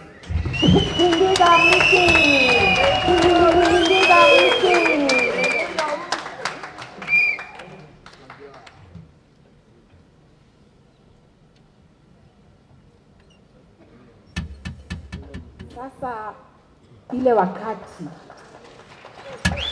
mmechangamka? Hapana, mimi nataka tear gas. Kuna ngoma mimi napenda. Hebu simameni ndio the thief akikuja hapa. Tear gas. Unajua umefanya tear gas.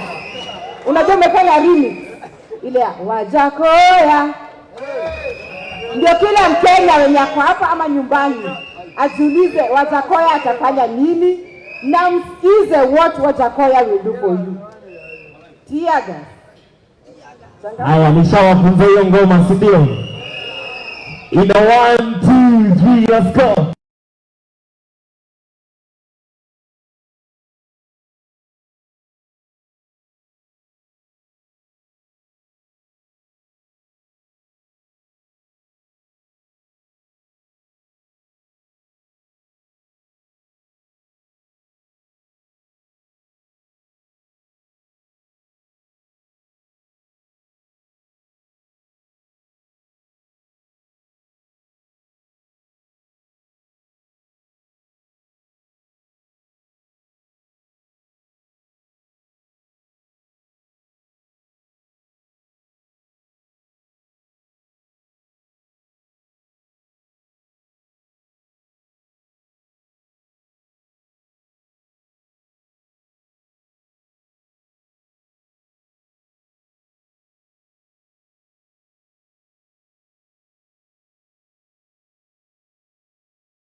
hope that they can move forward and they can be emancipated from mental slavery.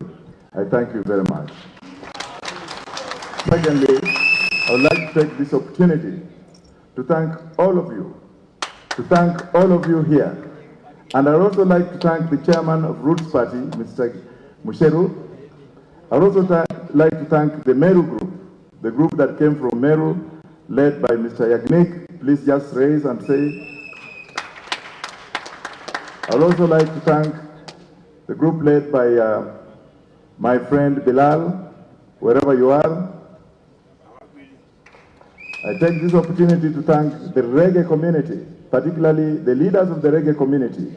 And before I give my speech, my short speech before we go to our 10 commandments, I would like to assure the reggae people that while I was practicing as a lawyer in the United Kingdom, before I moved to the United States, we had a case, and that case was a Rastafarian case which was taken to the courts by a Rastafarian movement who wanted recognition as ethnic minorities and recognition as their religion, as a religion of emancipation from mental slavery. When that case was taken over, they said that Rastas were not old enough. They have never been there for 60 years, and therefore they were not qualified to be known as a religion. That in itself led to a lot of outcry in the United Kingdom, and that's why this issue of the Race Relations Act 1991 came about.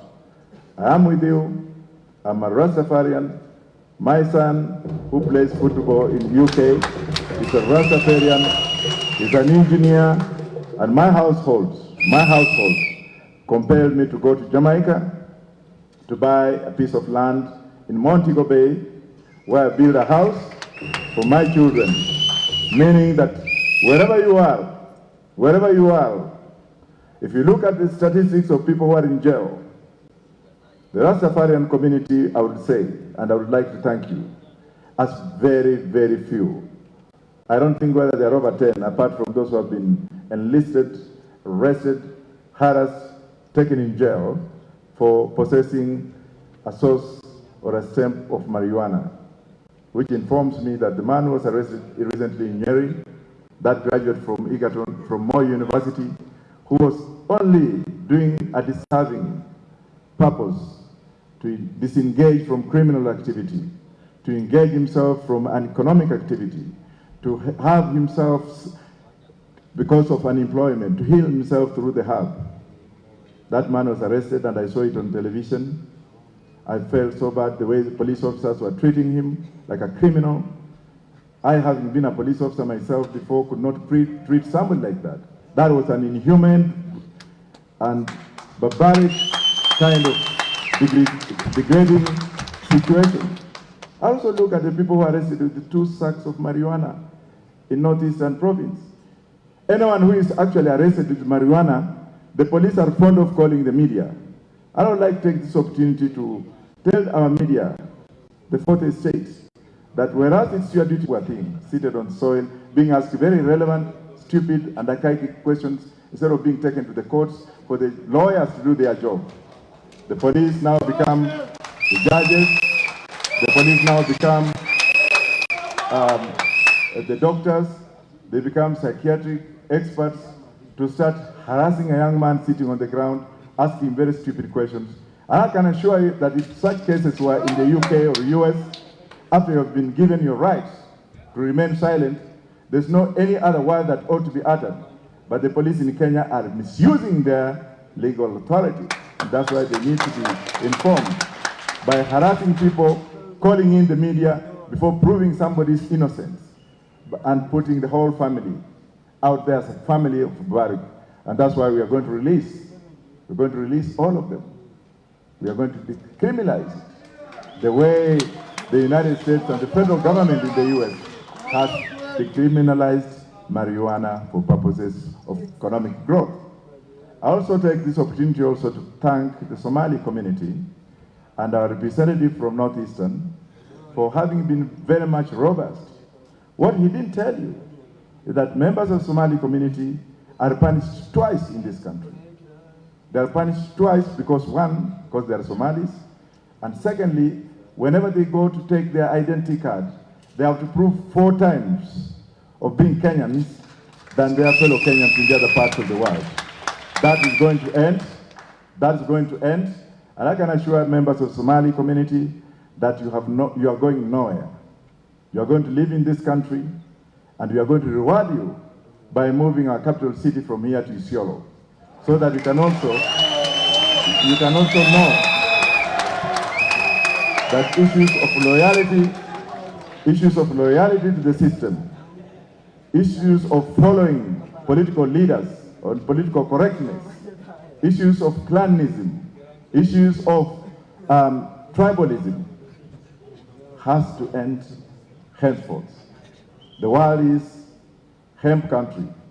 We are now producing and introducing a new tribe in Kenya known as the hemp tribe, where everyone will be proud of himself, everyone will be looking at each other and solution through the hemp, because it heals us, it brings us from mental slavery, and it also makes us strong in terms of economic earnings, so that we become #1 economic earners in the world, since we are the first country in the world to produce the most powerful president on earth, Barack Obama.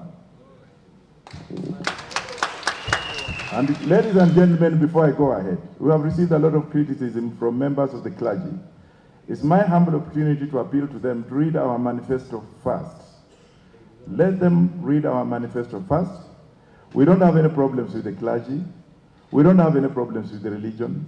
We actually guarantee freedom of expression. But please do not abuse that by being very selective. Instead of praying for our souls, don't dialogue, so that we can discuss this thing, so that we can have a common understanding. But you have no right to condemn what you're supposed to heal, to condemn the souls that you're supposed to pray for. Then if you're condemning this soul, then when we die, who will actually go to heaven? Do you condemn us? Or do you emancipate us from condemnation?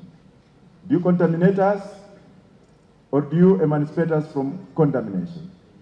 Do you abuse us? Or do you heal us from the abuse? What image are you trying to portray? What image are you trying to portray as a man of God? Not all men of God are bad. Neither are we all bad.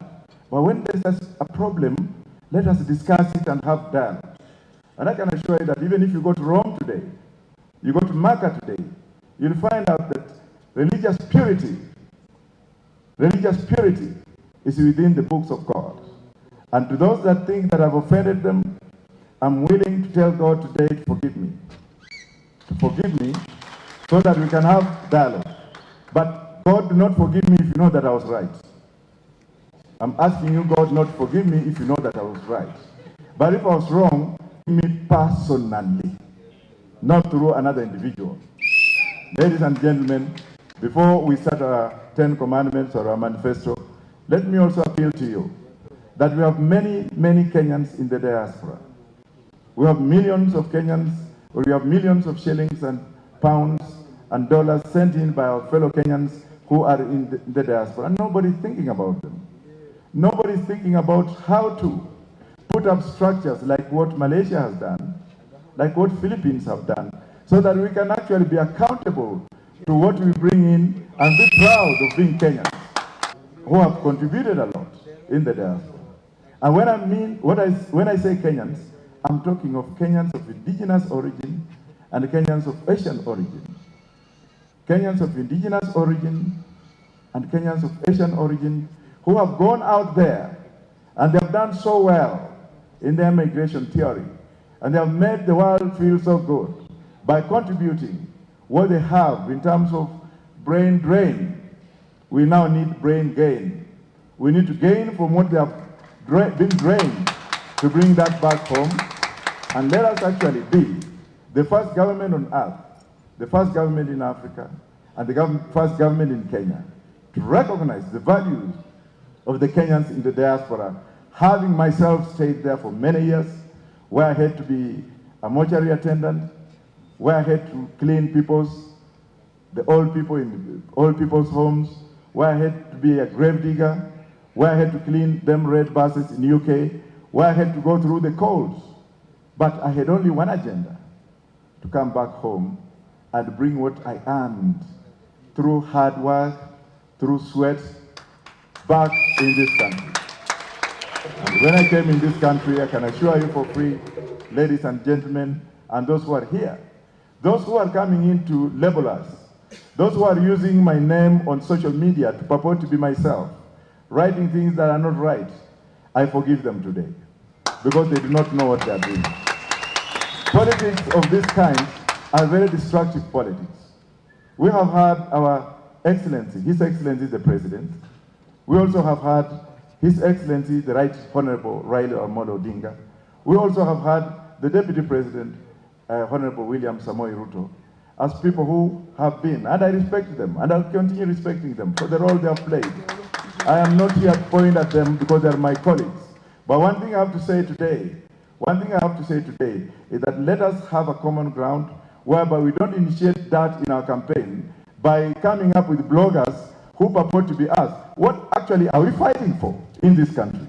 Are we not fighting for economic emancipation and economic freedoms so that we can stand to be counted as men of integrity? Or are we fighting to darken each other's names? Are we fighting here to point fingers at others? If you find us pointing a finger at any other presidential candidate without actually mentioning the roads that are being done to the people, then just ignore. Similarly, if you find some people writing things about us people who are writing things about us, saying that we need to be taken here and there, just ignore. They are seeking some kind of, audacity to be heard. We are not answering them. Don't answer them. With these few words, ladies and gentlemen, may I again laud the young men and women who have come in today, who have sacrificed. Young men and women who have come in this place without asking for money. Young men and women who have come here today to sacrifice for their future. Young men and women who are sitting in this podium, who have come from Mathare, who have come from Kangemi, who have come from Kibera and Kayole, on barefoot, without being given money, without being bussed in here, without having our men and women singing and dancing before others after the few coins that they have been paid. I can freely tell you that what I've seen here today should be what we should be doing every day. What I've seen here today should continue after the 9th of August. When we take over the government, we are going to inherit a very, very huge debt. Don't you dare be told, and let truth be told today. Some people are saying that in the first 100 days, they are going to do this, they are going to do that. As we are inheriting problems, we are inheriting deficit, we are inheriting financial disaster. The issue of happiness should not be there. Let us rejoin ourselves. Let's look into ourselves. Let's look at ourselves in the mirrors. What kind of government are we inheriting? We are inheriting a bankrupt economy. And for the first 100 days, not 100 days, 500 days, or let me say 6 months, or let me say probably 1 year, we are going to have to work very hard. It will be a period of tears. It will be a period of not ululation, not harmony, but a period of disaster. Because we shall be like, now, where do we go from here? Do we continue borrowing, or do we sacrifice to have what we have? I'm going to sacrifice my gold, the one that my daughter bought me when she passed her exam. I'll sacrifice this. We'll put it somewhere and melt it to cure the disasters of this country for the first 1 year as we grow hence. We are also going to look at judiciary. And we shall ask ourselves, why were these laws made, and who made this law, and for what purpose? Were these laws made to injure and punish the poor, to have them last in poverty? Or were these laws made for the rich people, or to punish young people who have no employment, who have nowhere to go? When they see something like marijuana, to actually treat their emotions, they are arrested and beaten and thrown in jail. Is that what we want with the judiciary? Or do we want to have a new mechanism of judiciary so that people can participate in that judiciary to have proper judicial outcome? Or do we have to have this archaic law from Britain? These punitive laws that were brought in by the colonial masters. And we are told, this is the law, you have to follow it. Whose law is it? we have to introduce what we call subaltern laws, laws of the people. And the only way we can introduce laws of the people is to suspend the Constitution, to suspend part of that Constitution, to suspend the Constitution, suspend the Constitution. The first people to attack me are those people in suits and ties, people who purport to have gone to school, people who purport to know that law is meant to be a law. Tunafuata sheria, tunafuata sheria. Hiyo sheria mkiifuata namna hivyo tunaungua. Ukienda nchi zingine watu wamesema pana, let us have alternative dispute mechanism. Ili mtu akiiba kuku ya mtu, tujue ni kwa nini aliiba hiyo kuku ya mtu. Aliiba hiyo kuku ya mtu akiwa na njaa, ndiye achinjie watoto wake wakule to survive. Survival for this. Ama unashikwa na polisi, huwezi kuulizwa kwa nini umeiba. Can we call the owner of the chicken and ask him, look in my eyes. If you are hungry like this man, and your children were sleeping hungry, and maybe has a wife who has given birth and there's nothing the wife can eat to maintain the child, and maybe he was afraid that if he asked you, you'll chase him away, would you really do this kind of thing? Therefore, we need reconciliation at all levels. We need reconciliation at all levels. We need to talk to each other. We need laws that harmonize relationships between people or the Hem tribe. We don't need now to call the police and the chief. Something like Changa. A child came to my home recently, a little boy, and he said, Dad, I want you to listen to me. Then I said, what is it? He said, I've passed my exam. My mom brews Changa. I can't go to school because the Changa that was brewed yesterday to be taken to Maraj Estate in Busia, the chief came and threw it away. Therefore, I have no money to go to school. What would you do to such a kind of a child? Ladies and gentlemen, what will you do to such kind of child? What will you do to that chief? Answer me. Answer me. What will you do if you go home and you find that something very petty has led to someone being arrested and denied his life? What I did is I said, son, I'll take you to school. And my PA is here. Wambua, stand up. That's the guy who does everything that I do. I told him, find out where the school is. Of course, it was just next to me. And get fee for that kid to be paid for a year. On top of that, we also gave a stipend. And as I speak, there is also a young Maasai man in this room. That young man, I met him when he was in Stare Boys. His socks were torn. It was at YWCA. And he came to me and he's like, I am an orphan. That's why I'm in Stare. But I always thought that Stare Boys was for the best. I didn't know that it was for the orphans. Then I realized that his socks was torn. And I said, haven't they given you school you were? He said, no. The rest is up to him. He has already graduated with Bachelor of Commerce from Mount Kenya University, courtesy of our office. But then do we need to tell the world with whatever little that we do? Do we need to brag that we have done this and this and that? That's why we go wrong with the political entities in this country. They do something small, they want cameras to follow them, so that they are seen to be doing what they have to do. Now, before I continue, let's now look at that, our manifesto. I will start by saying, number one, I don't know whether you can hear me. If you have access, or if your eyes have access to the shutter at the top of the room, our manifesto number one says we shall legalize weed. But I would like Dr. Guada to come and stand near me, because that man is a blueprint of information that this country has refused to follow. This man has of recent advised a president in the neighboring country to start marijuana, and he has started it, though I will not name the president.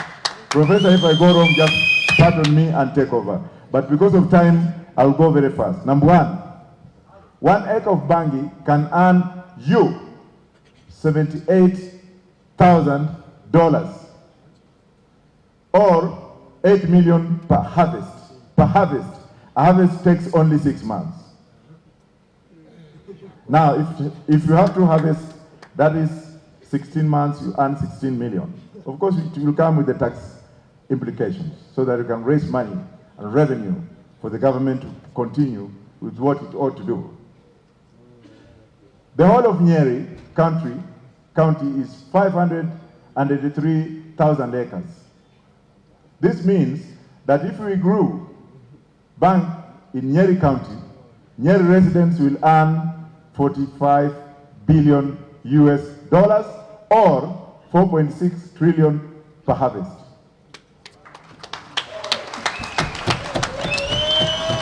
Kenya today owes China, or the debt we have today is $10 trillion. Mengine unaweza kujazia.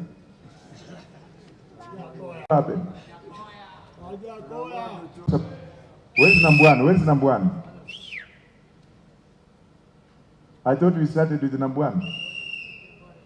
Yes. And because Banki is harvested twice a year, it means Nyeri residents will earn $92 billion or 9.2 trillion every year. This means if we grew bank for export, Nyeri is in 1 year, will earn the equivalent of Ethiopia's GDP.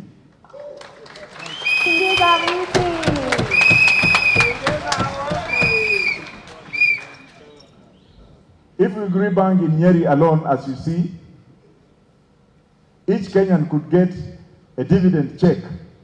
In Nyeri, each Kenyan would get a dividend check of 200,000 Kenya shillings every year from the sale of banking. That's Nyeri only. That means that we shall be very happy with that amount just from one county. Semeni haleluya. Kila mtu atakuwa anafanya nini? Ana pesa yake. Utakuwa na bodaboda ya nini? Utauza miraa. Si miraa ikitoka una export tu na huko na pesa nyingine extra. Utakaa kwako ama utakaa kwako? Utajenga nyumba ya mabati ama ya tiles? Tuendelee. If we grew Bangi in Nyeri alone, we would build 3 expressways in each county in Kenya.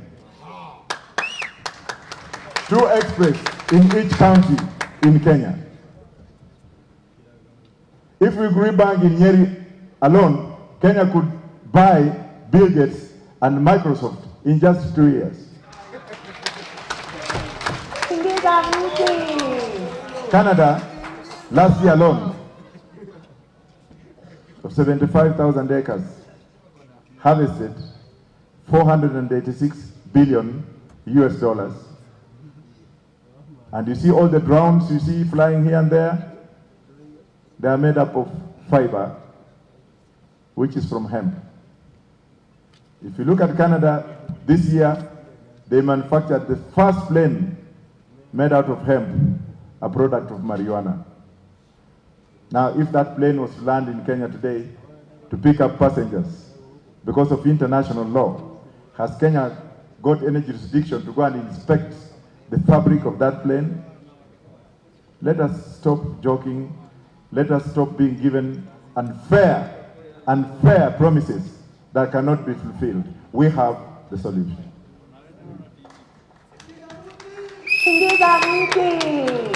And please let me finish. You know, I went to school slowly. I was not making. There was a point that was down there. But let's continue. Yes. If we grew bank in Nyeri alone, Kenya will have 10% of IMF total cash reserves. In short, we'll never have to borrow a single coin in future. And Kenya will become the richest country in the world. Mount Kenya was made wealthy by 2 cash crops, coffee and tea. In fact, Kikuyus got their economic head start in 1923 when they were allowed to grow coffee and tea. Before 1923, it was illegal for any indigenous Kenyan to grow both crops. Bangi is our next cash crop. It grows widely in Mount Kenya.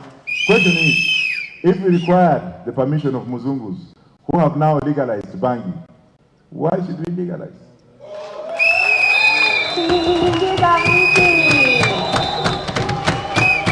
We have punitive laws. We have punitive laws which were imposed on Kenyan Parliament through foreign aid, NACADA. Na wakati wametengeneza hiyo sheria, because wameambiwa msipotengeneza hii sheria tutawapatia mkopo, unaona wengine wanaenda kucheza hapo wakisema I've now made the rule, I've now made the rule. I wish there was a mimic here. Wanaenda to rejuvenate, putting our men and women in jail for things that are not proper. Having punitive regulations in this country that are putting our country outside the circles of morality. That's why we should have morality and solidarity. Repeat after me, morality and solidarity. That is Roots Party for you. But for the others, and repeat after me, is morality and is solidarity and immorality. Solidarity and immorality. That's what you see, and that's how I define our opponents, because they are in solidarity with immorality.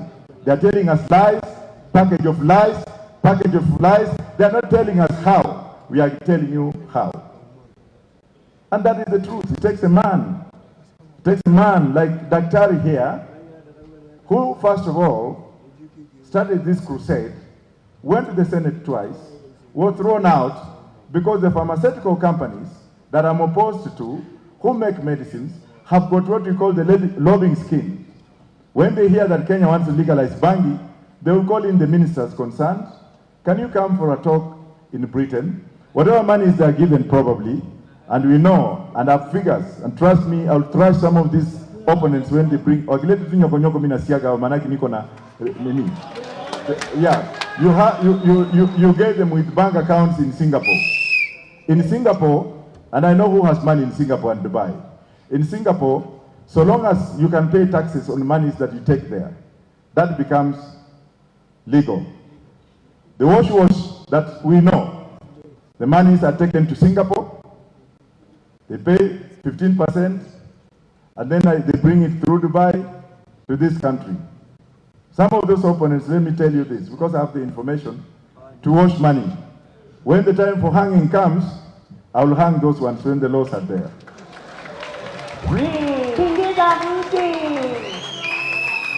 Tunataka kila mtu atuambie, including myself, ni pesa ngapi uko nayo? Hizi nyumba unaishi ulitoa wapi? Hii magari uko nayo umetoa wapi? Hii watoto wako kila wakati wakiwa wagonjwa naenda ng'ambo unapelekanga namna gani? Hii uongo unatudanganya kila siku unatudanganya kwa nini? It's up to you guys to ask. It's my humble opportunity to exercise. It's my humble opportunity to exercise your right to vote. To get that vote, as Mr. Kanyi has said. Mr. Kanyi that you saw there he's a statistician, very humble man, and probably that's why Justina chose him. Because if you look at Justina, umeona kama amechoka kwa uso, umeona kama amechapa, so huyu mnaweza kumwamini na wasichana wenu. That's why alichukua kwa kamjamaa. Nafikiria hiyo ni mambo tutaongea baadaye. Number 2, snakes. The Bible says that a snake, which they call a serpent, was a very brave animal. Inaendelea kusema kwamba hiyo ndio ilidanganya Adam. Na hiyo ni story zao, hataki kwenda in between, because kunasemekana kwamba kulikuwa na matunda ilikuliwa huko. Na watu wengine wakakasirika, ndio kwa maana watu wakaanza kujiona uti. Like the kind of snake I'm talking about, ni ile snake yenyewe, original. Hata mimi nikiwaonyesha hivi journalist, hii yote ni majeraha ya python when I was a young boy.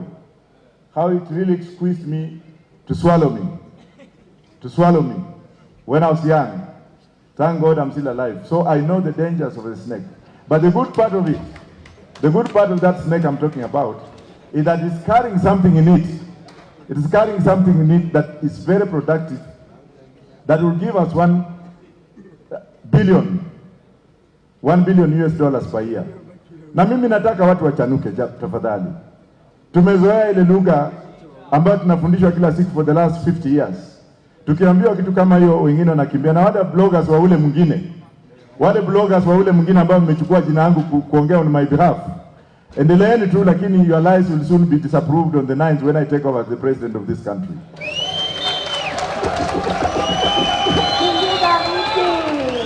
Wengine wanajiita Professor Wajackoyah kwa Facebook. Ile kizungu anaandika haki ya Mungu kisoma unajijazia. We will rear snakes. Can I come back to my snakes, please? Allow me to go the way I am. I'm a professor of law. We will rear snakes. If we did snake farming, each venomous snake farmer will earn an average of $6,000 or 600 oil antivenom. Kadogo tu unanyonga kidogo, kanatoka chui, kanaingia kwa chupa. Ako peke yake is 600 Kenya shillings unaweka kwa mfuko. Unaiwacha inaendelea. Alafu inasemekana hapo kwamba for example a cobra farmer will make $6,300 from a vial of cobra antivenom. If you harvest black mamba antivenom, a Kenyan farmer will take $5,300 per vial. Supposing you have 3 snakes. Nyoka tatu tu mtaonyeshwa kuvuga. Mtaonyeshwa how to keep them. You will be shown because the government will give you money from ganja to put a proper infrastructure. Here you are a ganja farmer. Na unaweka uchman ya nyoka kule kwa ganja ndio mtu asije kukuibia usiku. Alafu na harvest both sides. Will you not be happy? Will you not be happy? Therefore, ladies and gentlemen, I'm telling you that we have wealth. We have wealth in our country. We don't need to depend on these people anymore. You are the Rastafarians saying here. They said something about Patricia Lumumba. They talked about Haile Selassie. They talked about freedom of emancipation from slavery. When we look around ourselves and we ask ourselves questions, for how long are we going to be dictated upon? For how long are we going to be unemployed? For how long are we going to be told lies? Kazi kwa vijana, labaro na kijiko. Pewa hiyo, alafu naambiwa at the bottom up ikienda juu na wheelbarrow. Na wewe umesoma kizungu, wewe umesoma kwa university, unaenda nyumbani, unaambiwa ati sisi tutakupanga, ati kina boda, kina mama. There will be no mama mboga in our government. Kila mtu atakuwa ni enough. There will be no wheelbarrows in our government. Kila mtu atakuwa enough. There will be no hypocrisy in our government. Kila mtu atakuwa enough. There will be no lies. There will be no lies in our government. Kila mtu atakuwa na yake. There will be no theft in our government. Kila mtu atakuwa na pesa yake. Ukienda Greater Somalia, which hived itself from Somaliland, or let me say Somaliland Republic, kulikuwa na mambo mengi ya shifter na gorilla na nini, lakini sasa hizi ukienda huko, you can leave your money safe. You don't need to have a bank outside na unalala kwako. Lakini hapa mtu anakuibia, alafu anakuja kukuambia wheelbarrow.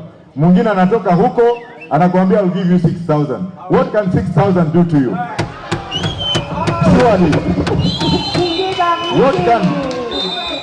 What can 6,000 do? I'll give you 6,000. Nawe mwenyewe tuambie ile pesa uko nayo ulitoa wapi? Wewe tuambie kila siku your family ndio wanaenda bunge wanakuwa hii na come on Kenyans, wake up. My brother is here. He's not even a member of the Roots Party. Where is he? Hey, can you stand up? Yeah. That's my brother, anaitwa Mzito Warumba kwa small radio station kule Bungoma. Lakini yeye namtreat tu kama nyinyi. Hakuna special treatment hapa. Alikuwa anataka kusimama kura, just sit down. Nikamwambia it's your democratic right but not on my party. Because ukijaza mama yako, brother yako, nyanya yako, auntie yako, mnaenda bunge kufanya nini? Why can't you give other people an opportunity?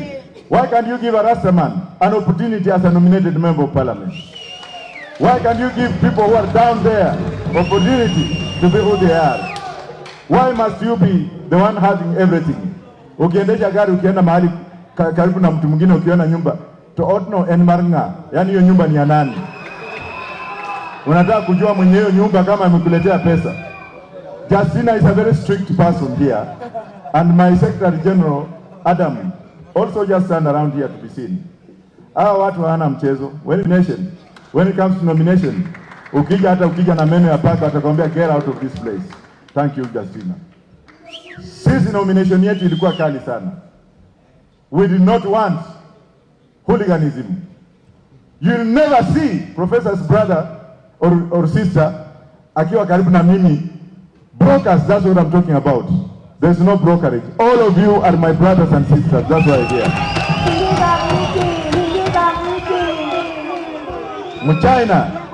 Mchina, nitakuja kwa Mchina baadaye. We will export dog meat. Wengine wameanza kusema tu ati wengine, there's nothing wrong kulala na umbwa yako. There's nothing wrong kutembea na umbwa yako. Dogs are medicine to us also. They are healing. But then we have got excess market of dogs in Lubao market in Kakamega, where we have so many poor people. Where I come from, we have so many dogs. The dogs that were in Madare North, Wachina walikula wakamaliza. Unasikia tu kadogi kamefanywa kitu kamewekwa dawa kamepotea. But we shall export dog meats to China. We shall export hyena meat in China. Because fisi, hatuhitaji fisi katika Kenya hii. Mchina anakulanga fisi. Na tukichukua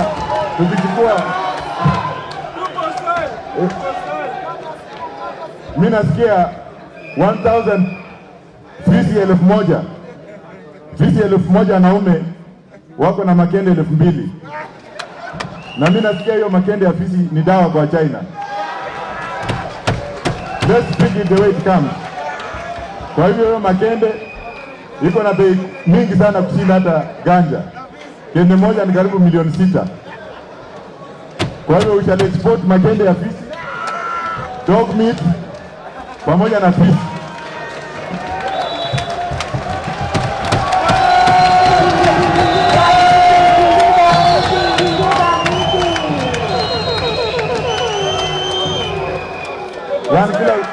One kilogram of dog meat costs 6 times more than the price of a kilogram of goat meat.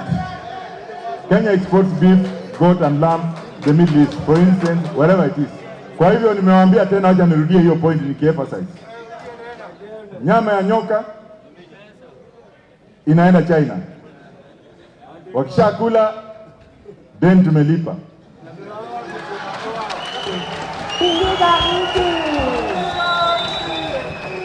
Alafu ngozi ya nyoka takuwa na industry hapa ya kutengeneza viatu na kutengeneza kila kitu. This time we are the ones going to export snake skins. Hatutapeleka huko ndio tuuzie tena. Tuendelee. Number 4. Hapa nataka mnisikize vizuri. Nataka mnisikize vizuri. Kuna mtu anaitwa Kemsa. Kuna mtu anaitwa Kimoror Dam. Kuna mtu anaitwa Kura. Kenya Rural sijui nini roads. Tunajua hizo contracts nani wamechukua na kawagawanya. Family ngapi? 3 tunazijua. Niseme nisiseme? Haya. Tuna procurement issues na my sister here has a masters in procurement. Ikitokezea mahali kuna familia ngapi? 5 ambazo zimegawanya Kenya. Mimi niko na solution. Because hatuwezi kufanya hivi kila wakati mtu anatoa pesa. Anakuwa the most revered faithful, unaenda kununua Mungu ndio akulinde na pesa za wizi. Mungu hata kubali mwizi aende amununue. Hata Yesu mwenyewe alikataa kununuliwa alipoonyeshwa ati in my kingdom hiyo yote ni yangu. Hii mikate iko hapa, kuna tudemu hapa, namna hii na namna ile, inama chini unipigie magoti. Yesu alimwambia huyo mtu alisema nini? Mnasikia hiyo ni yenu. Kwa hivyo hapa kumekuwa na watu they just take no discipline in our society, especially in those who are in social fabric, who are bound to bring social relationships within people.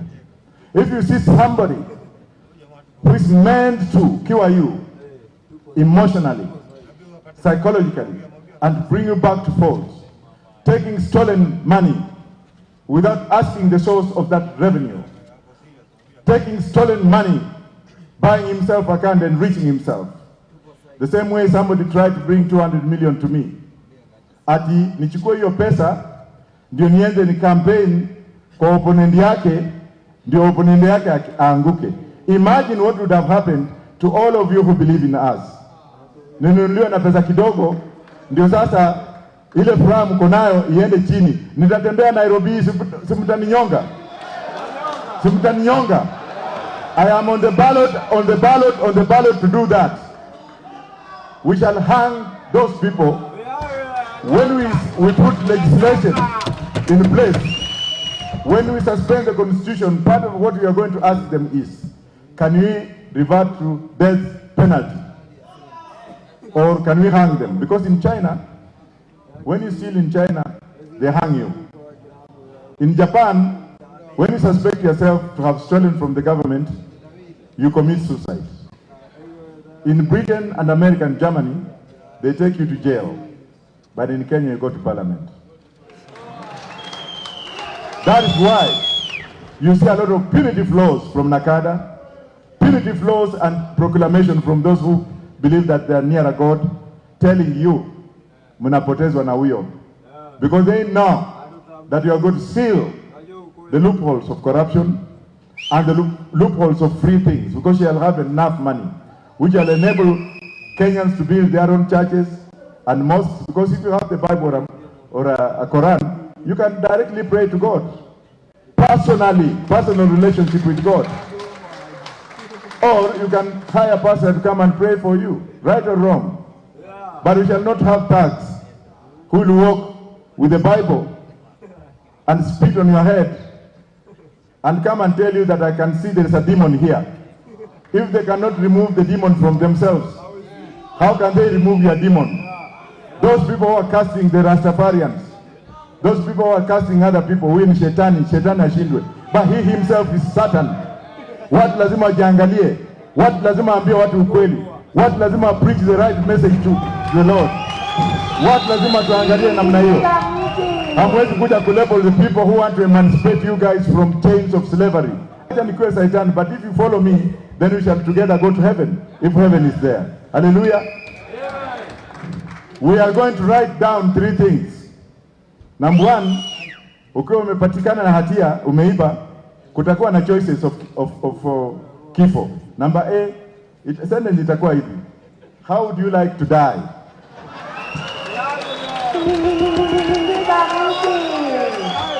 Number A, lethal injection. Number 2, being stoned. Number 3, being shot, firing squad. Or number 4, being hanged. I love there will be a caveat there that if you choose number 4, being hanged, then utatengenezewa ugali na chapati na kuku, ndio ukienda kufa uwe umeshi. Kwa hivyo we're going to kamata mara moja, unakufa saa hiyo. Kweli rongo? If we kill about 14 of them, wengine wata, that's what has happened in China. Huko huwezi kuiba. 2 weeks ago they hanged 2 mayors because of corruption. Lakini ile napenda sana ni ile ya Afghanistan. If you are a politician and you have stolen, your hanging method is different from a civil servant. Ukiwa politician, unawekwa sigara kwa mdomo hapa. Kwanza unavalishwa suti na tai, alafu wanafufunua hivi. Wanaweka kamba hapo, wanaweka huko juu, majuu kabisa. Alafu wakishaweka hivyo, wanakuhakishia sigara, wanakuambia vuta kwanza ukisema mashetani yako. Then they hang you to forget about you for life, so that people don't come and steal from us again. Nyonga mwizi! Nyonga mwizi! Nyonga hao! Nyonga hao! Amen. Aka kachuma kutoka Mombasa mpaka Naivasha. Ako kachuma na kaweka ndani ya meli. Nachukua tu Chinese naweka kwa hiyo meli na magunia 500 ya bangi. Ninaambia nendeni kwenu. Why am I speaking like this? China is rotten.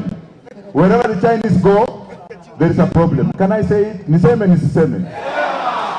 When they went to Sri Lanka, they took the port of Sri Lanka as collateral. Sri Lanka now is bankrupt. The embassy cannot even afford to pay its rent. Civil servant cannot be paid because China has taken their port as collateral. When they went to Mozambique, they took Beira as collateral, the port of Beira, gone. When they went to Zambia, they took Lusaka International Airport, gone. When they went to Uganda, they have taken Entebbe. Entebbe International Airport is under siege. But Museveni has done one thing, and Dr. Gott is here, who has worked for Museveni for years. I am sure, if you didn't advise him, I don't know. Museveni saw that Ugandans were going to lynch him, and do you know what he did? He called in the Israelis, and he gave them 150,000 acres to grow wheat. Kusema, fanyeni haraka, nilipa watu Entebbe isiende. Museveni has legalized wheat as a result of the Chinese mismanagement of African economy and neocolonialism. And what the Chinese are doing in this country is very pathetic. We don't know whether they have taken Lamu, whether they have taken Mombasa, and whether they have taken where? Naivasha, no, Kisumu. I'm told they have taken it, if you read today's newspaper. If it's true that they have taken those reports, and then when it comes to civil engineers who are supposed to do their job properly, hao ndio wanafanya kazi ya mkono. Mchina anakaa pale, ile Mchina ambaye alikuwa amehukumiwa anakuja hapa kufanya kazi kama kafiri. Yeye anakaa hapo, kanakaa hivi, tunakaanga hivi na tule tumacho twao kidogo. Wanachunga wa Kenya. That's why our roads have become accident zones. Our roads in Kenya, zile built by Chinese, they have become prone to accidents. Sasa wameanza tumaua wengine hapa. Wanasema ya kwamba, wanasema ati hiyo tu vitu naona tu ile tumkebe tu plastic. Ati Jesus Christ. Ati hiyo tumkebe wanaweka maua. Hiyo maua imepewa kandarasi wa Kenya fulani, wa familia fulani. Tumekufa tu na China ndio amele. Hiyo itakuwa ni bangi.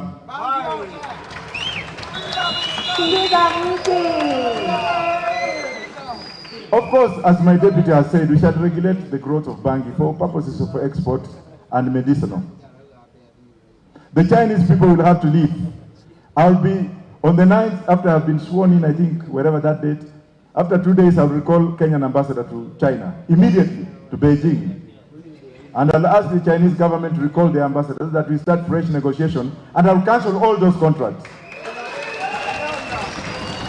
I want to know, and Kenyans will want to know, who made this contract, who signed this contract, what was the kickback? And I'm putting those people on notice. Anyone who was involved in those contracts, alive or dead, you'll have to be accountable. And what I'm going to do, I'm going to use members of the military. I'm going to call our men and women in the barracks because they are more disciplined than some of these people. I'll commingle their soldiers, particularly those who have studied law, in special tribunals to help me work on this country. The goodness with the Kenya Army or members of armed forces is that if they are put somewhere, they work clean. And that's why His Excellency, the President of this country, took one of them, General Mbadi, to Nairobi County, and you have seen what Mbadi has done. Hasn't he done something good? Who can clap for General Mbadi? His Excellency, the President, has also gone to Kenya Meat Commission. Hasn't he revived it by putting a general from the Kenya Army? Why can't I also tell our men in the disciplined forces to come out of the barracks and work with us, because they are Kenyans.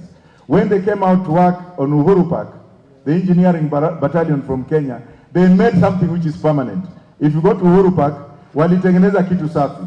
Therefore, I'm appealing to our members in Kenya Armed Forces that hata nyinyi, especially the engineering battalion, na vijana wetu wa engineer, mtatoka barracks, mtakuja kujenga barabara zetu, tuwe na specifications zetu. Ile pesa ambayo tungepatia wa Chinese itabaki hapa, because tutakuwa na enough money from bangi, tutakuwa na enough money from venom, so that we can prosper.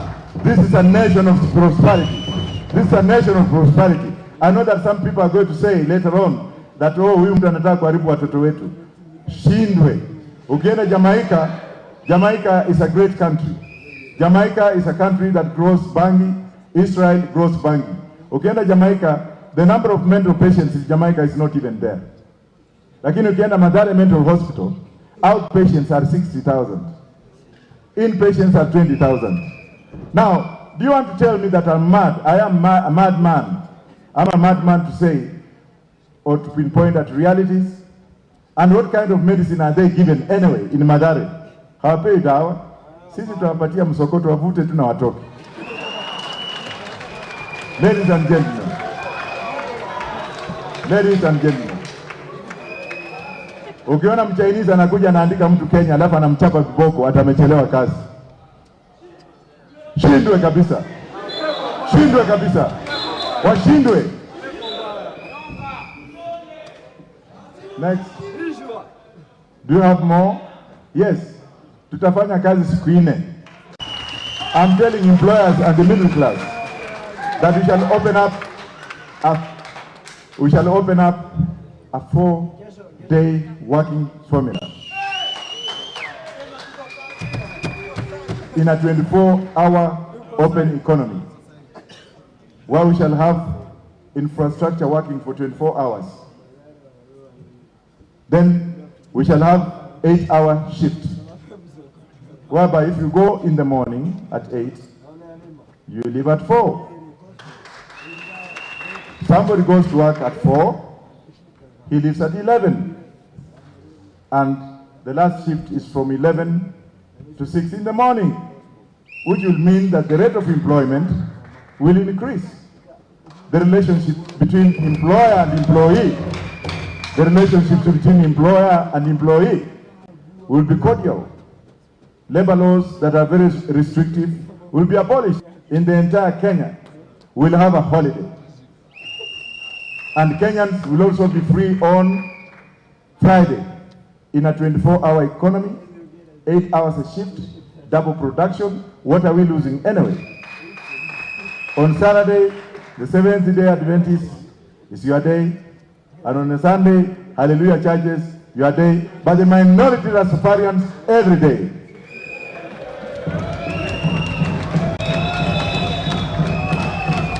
Besides the Ministry of Hemp, which will be headed by Dr. Gwada, there will also be the Rastafarian and Minority Ministry in this part of the world. And pregnant women, pregnant mothers, we shall have enough money to take care of you as soon as you become pregnant. We are told you are by scientific evidence. Because you are 2 in 1. A woman carries somebody in her stomach for 9 months. That person kicks that woman, does all the damage in her to make her think the other way around. Then after the child is born, the child has actually to have accessories of a mother.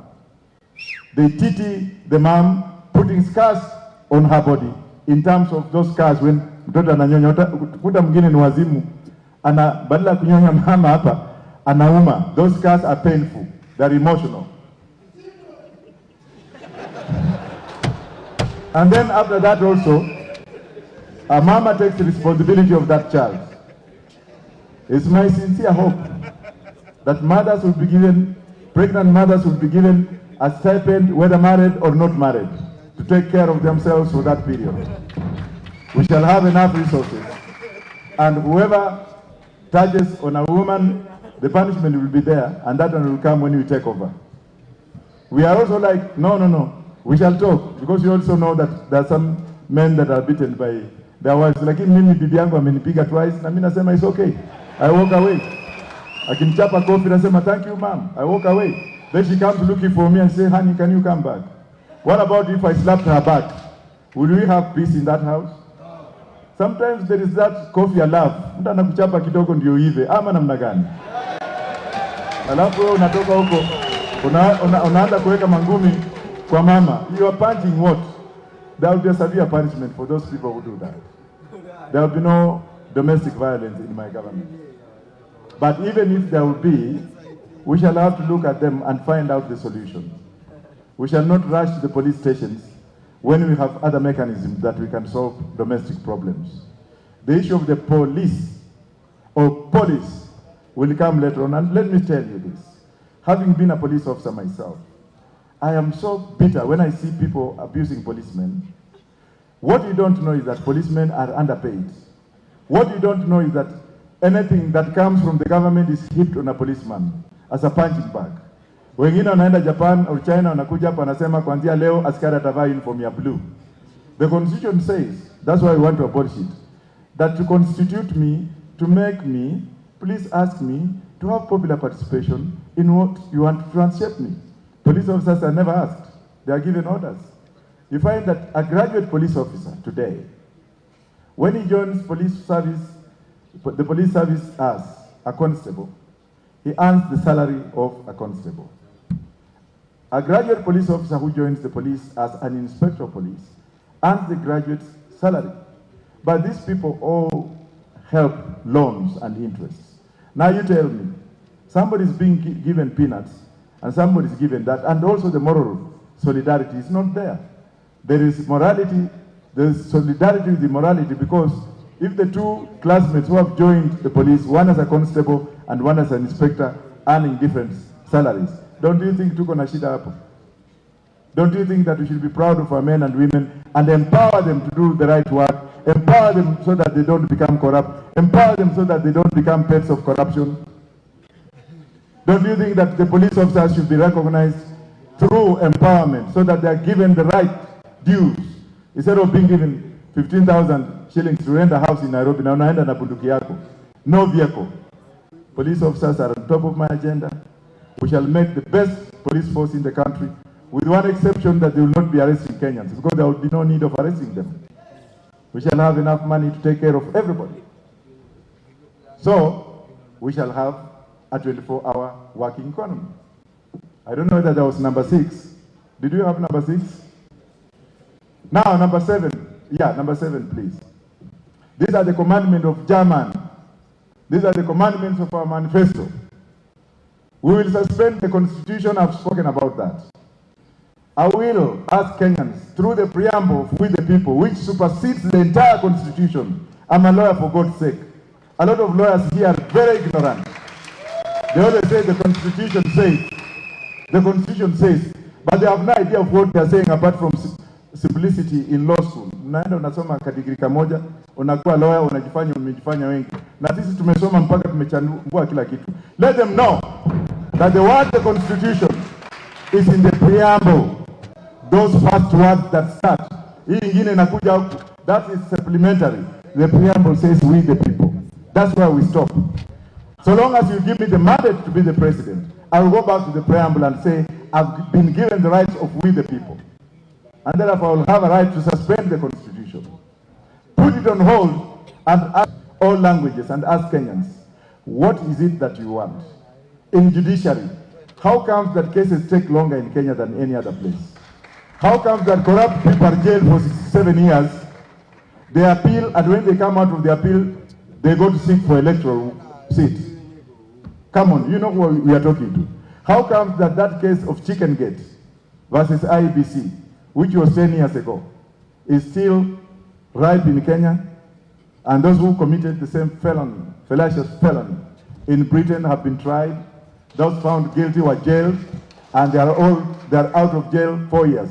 Hapa, akina Oswago are still walking freely, whether he's innocent or not. Let me tell you, the judiciary, wherever you are, the Chief Justice, wherever you are, I'm telling you, as a brother, I am telling you, judges, you will have to account for all your wealth. Because once we suspend the constitution, it will not be bread as over.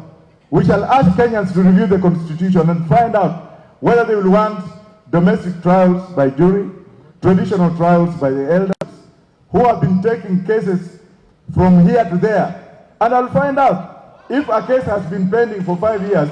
I'll look at all those magistrates and judges, and we shall ask them, how comes hii case imechukua miaka mingi? What interest did you get in it? Tutawanyonga hao. Nyonga hao. Nyonga hao. I'm the first person to say this, and I don't fear them, because hao huenda choo vile mimi naenda, hao hulala vile mimi hulala, you know, I'm angry, but I'm a president. I can't show my anger. But hawa watu, semeni hivyo. Hawa watu. Hawa hizi. Wanyongwe. Thank you. Number 8. Nairobi is overpopulated, right or wrong? Tanzanians wameenda na Dodoma as a capital city, administrative city, because of congestion in land. Nigeria have put up Abuja as their capital. In Kenya, I would suggest that we create a new capital in Isiolo, because Isiolo has got so much land that if we start building, we cannot even finish. We shall take our administrative capital in Isiolo. We shall improve the lives of the people of Isiolo and Northeastern and Eastern by taking our infrastructures and asking companies that want to build up or to move to Isiolo to give them tax rebates, to encourage them to be like Delaware, so that those who are willing to go and build Isiolo, we exempt them from tax for the first 5 years to attract investment. Dubai was built on the sand, but here everybody here wants to stay in Nairobi. We now have jiggers in Nairobi. Nairobi River has been polluted. The soil is compressed. The sewage system is compressed. You find these rich men going to acquire government land and building houses on them. Hizo zote kabla tujanyonga tutang'oa zote ziende chini. Ng'oa yote vitu ya wizi. Ng'oa yote. Na wale ambao wanarukaruka hapa wanasema ati wacha niwaambie kwa kitu. Unajua Kenya sometimes we are fallopians. Let me speak like a Luo who never went to university. And fallopians, but the tribe aspect is not here, though I speak the language, but I'm a Kenyan. This issue of branding people, these people selling people that our projects, imetoka kwa wale ambao mnajua. Sisi as Roots Party, we are very neutral. Hatuna matusi, we are Rastaman. Rastaman never accuses anybody. Hawa sasa wameanza kunichukua na Justina. Huyu yuko Azimio, huyu yuko washindwe kabisa. We are on the ballot, that's what I'm trying to say. And Isiolo people, wherever you are, mahali mupo, Isiolo mupo, tunakuja huko kujenga new capital city, na niruhusu nikiwa rais wenyu, hata State House itaenda Isiolo. Parliament will be shifted to Isiolo. State House will be shifted to Isiolo. Administrative buildings zitaenda Isiolo. Hapa will remain as an industrial city. Tuambie watu ya Kiambu ya kwamba you have fed Nairobi, you can as well now do your thing and feed Isiolo. Kweli rongo? Asante. Na iko ingine imebaki.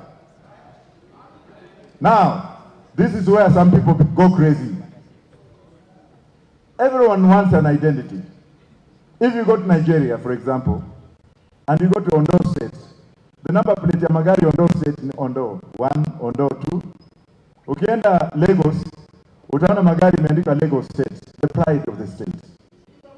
But in Kenya, we're going to introduce 8 regions for administrative purposes.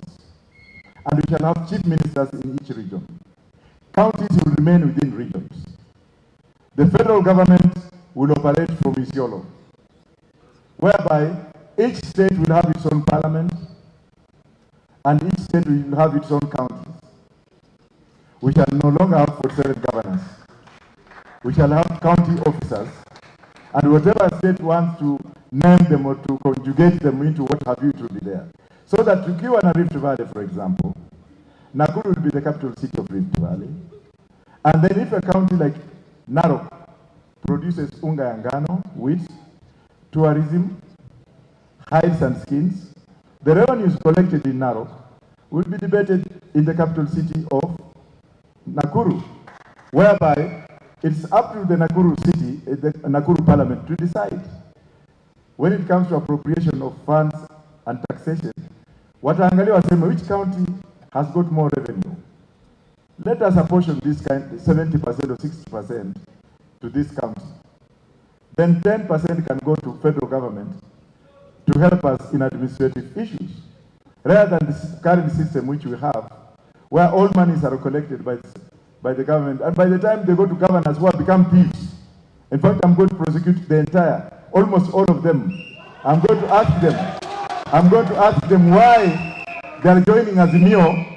Magavana sa wale ambao tunajua wameiba, wengine wameenda AZIMIO, wengine wameenda Kenya Kwanza kusimama kama MP, ndio wapate wamepeana watu pesa ndio wafunike ile uchafu yao. Mnaelewa ama muelewi? Alafu ndio sasa wasimame ile pesa ambayo wameiba ipotelee huko. Hapana. Serikali ya Justina na Wajackoyah tutakunyonga tu. A governor will never hide from 9. Wale magavana ambao wamemaliza 2 terms, you have nowhere to go. You can run, and you can run, but we shall hold you accountable for all the monies. That's why we are proposing 8 regional assemblies, so that people can be accounted to those assemblies. So that when we come now to instrumentalities of commerce, let me speak now like an educated man. When it comes to instruments of commerce, instrumentalities, something owned by the federal government, something owned and paid for by the federal taxes. For example, a highway that is coming from Mombasa, passing through various counties, will be the responsibility of the federal government to maintain. Now, where there is a federal instrument, like a telephone communication wire, which passes from one state to another state, the taxes that are levied on that will be proportionate to what the government has gotten from the state government, whereby we may have 2 sets of taxation. The federal taxation, when you pass through the instrumentalities of commerce, you want to drive your goods from Mombasa to Naivasha, you pass through other counties, then you have to be levied tax to maintain the federal roads that you're driving on, right or wrong. And on top of that also, what I want to say is that there are so many people who have lost their revenue as a result of that Kachuma railway. There are men and women who had infrastructural services, such as transporting functionaries, where we had people with lorries who are transporting goods from the port of Mombasa to the interior of Africa. People had employed almost a workforce of 500,000 tani boys na loaders, whose monopoly was taken away from them and given to SGR. And those people have been made bankrupt. Those people who are employed by them have been made redundant. My government is going to pay all of them. As we eject this railway, before I go to that point to finish, as we remove that Kachuma, we shall have a new modern technology designed by Kenyan engineers in terms of our infrastructure, in terms of our instrumentalities like railways and highways, in terms of our airports and waterways, whereby the state government of Nakuru will have now to find out how communication and transportation will be made easy by building their own airports from the monies and subsidies that will be getting from monies generated from counties, and also the federal government. Which means that if you look at the proportionalities of the monies that we talked about, the generating revenue from bank and snake farming, we shall have enough money to take care of everything. We shall no longer be pigeons of anybody. We shall no longer be looking at things. And before I continue, we shall introduce the underground rail system in cities. We shall have people now to decongest, because there will be no border borders. Border borders will be reached, because there will be no mamambogas. We want to make transportation system equitable in terms of equity, requiring clean hands as opposed to unclean hands. We shall build the underground systems, and we shall start by demonstrating on the projects from Isiolo as a city, as we build cities going up and up. And therefore, the logic behind the creation of 8 states is by having state identity. I come from Kakamega, let me say like that. We shall have the Kakamega, Western state, maybe Kakamega will be the capital, or Busia from, let me say Kakamega. Unajua ni mtu wa Kakamega, ikiwa ni Kiambu 1, ikiwa ni Central, ikiwa Central 1, you'll be proud of your heritage. so that people who are outside can come back in this country and say, we are happy. Instead of having a central government where the president makes it all, takes it all at home, where we have had some Phoebians of insolvency, or Phoebians of immorality, or Phoebians of insolidarity, who come in with things like BBI, so that they can have handshakes to please themselves, to have themselves in power forever, to have their children and wives take over from the poor people. We shall not allow that. In my government, we shall not allow that kind of discrepancy. Point number 9, 10, we shall deport all undesirable aliens. We shall deport the Chinese first. Wachina watakwenda kwao, tutawapatia makende ya fisi, tutawapatia nyama ya fisi, tutawapatia nyama ya nyoka, tutawapatia bangi, wakae kwa, tuendelee na kwe, na zile contracts wa China wamesign kuchukua port zetu, if that is true, I will cancel them, and I will cancel all contracts so that Kenya is redesigned to be built again. Ladies and gentlemen, as I leave, I would like you to pledge one thing. We need peace. We don't need to fight. When we live here, let's live as Rastas. Let's live with order. You saw us in Kakamega. You saw us in Busia. You saw us in Kisumu. Did you hear or did you see any incident where a stone was thrown and people follow us? We went to Kirinyaga, we went to Embu, we have been to reggae clubs and continue spreading the word. Kenyans have become millionaires because of me. They have made shirts out of me to earn a living. They have made stickers, and the only way you can demonstrate DJ and my DJs, what of course mtakuwa na ministry yenu, is to spread the word the way you are spreading. Ukitengeneza kitu kama vile mama ambaye ametengeneza vikombe na picha yetu ama ya Justina, tengeneza, uza, upate hela, uweke kwa mfuko until bangi yetu ya kwanza itaiva mwaka ujao. Asanteni sana. May God bless you. God bless you. Wajackoyah! Wajackoyah!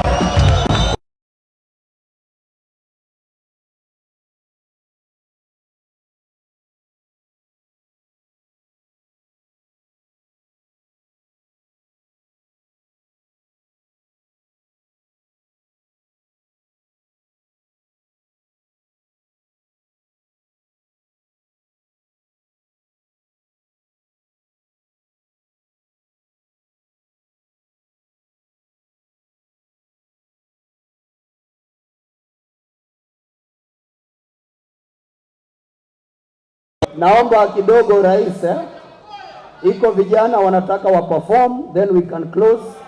We have wakadinali in the house.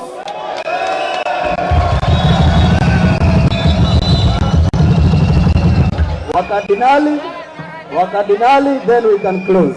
Sindio? Wakadinali. Fire.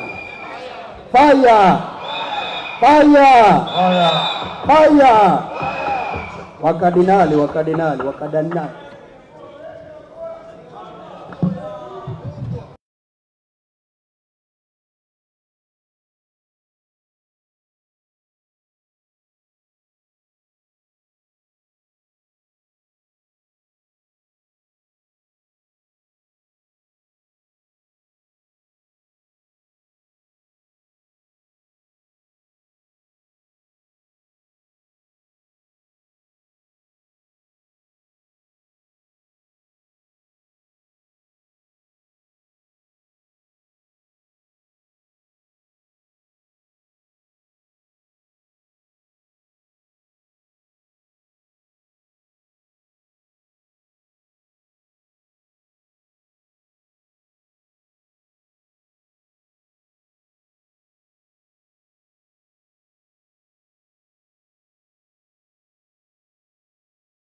vote, si ndio? Tushawapatia vision, tumeshare na nyinyi vision, mmesema iko sawa. August 9. August 9. Kura tu. God bless you.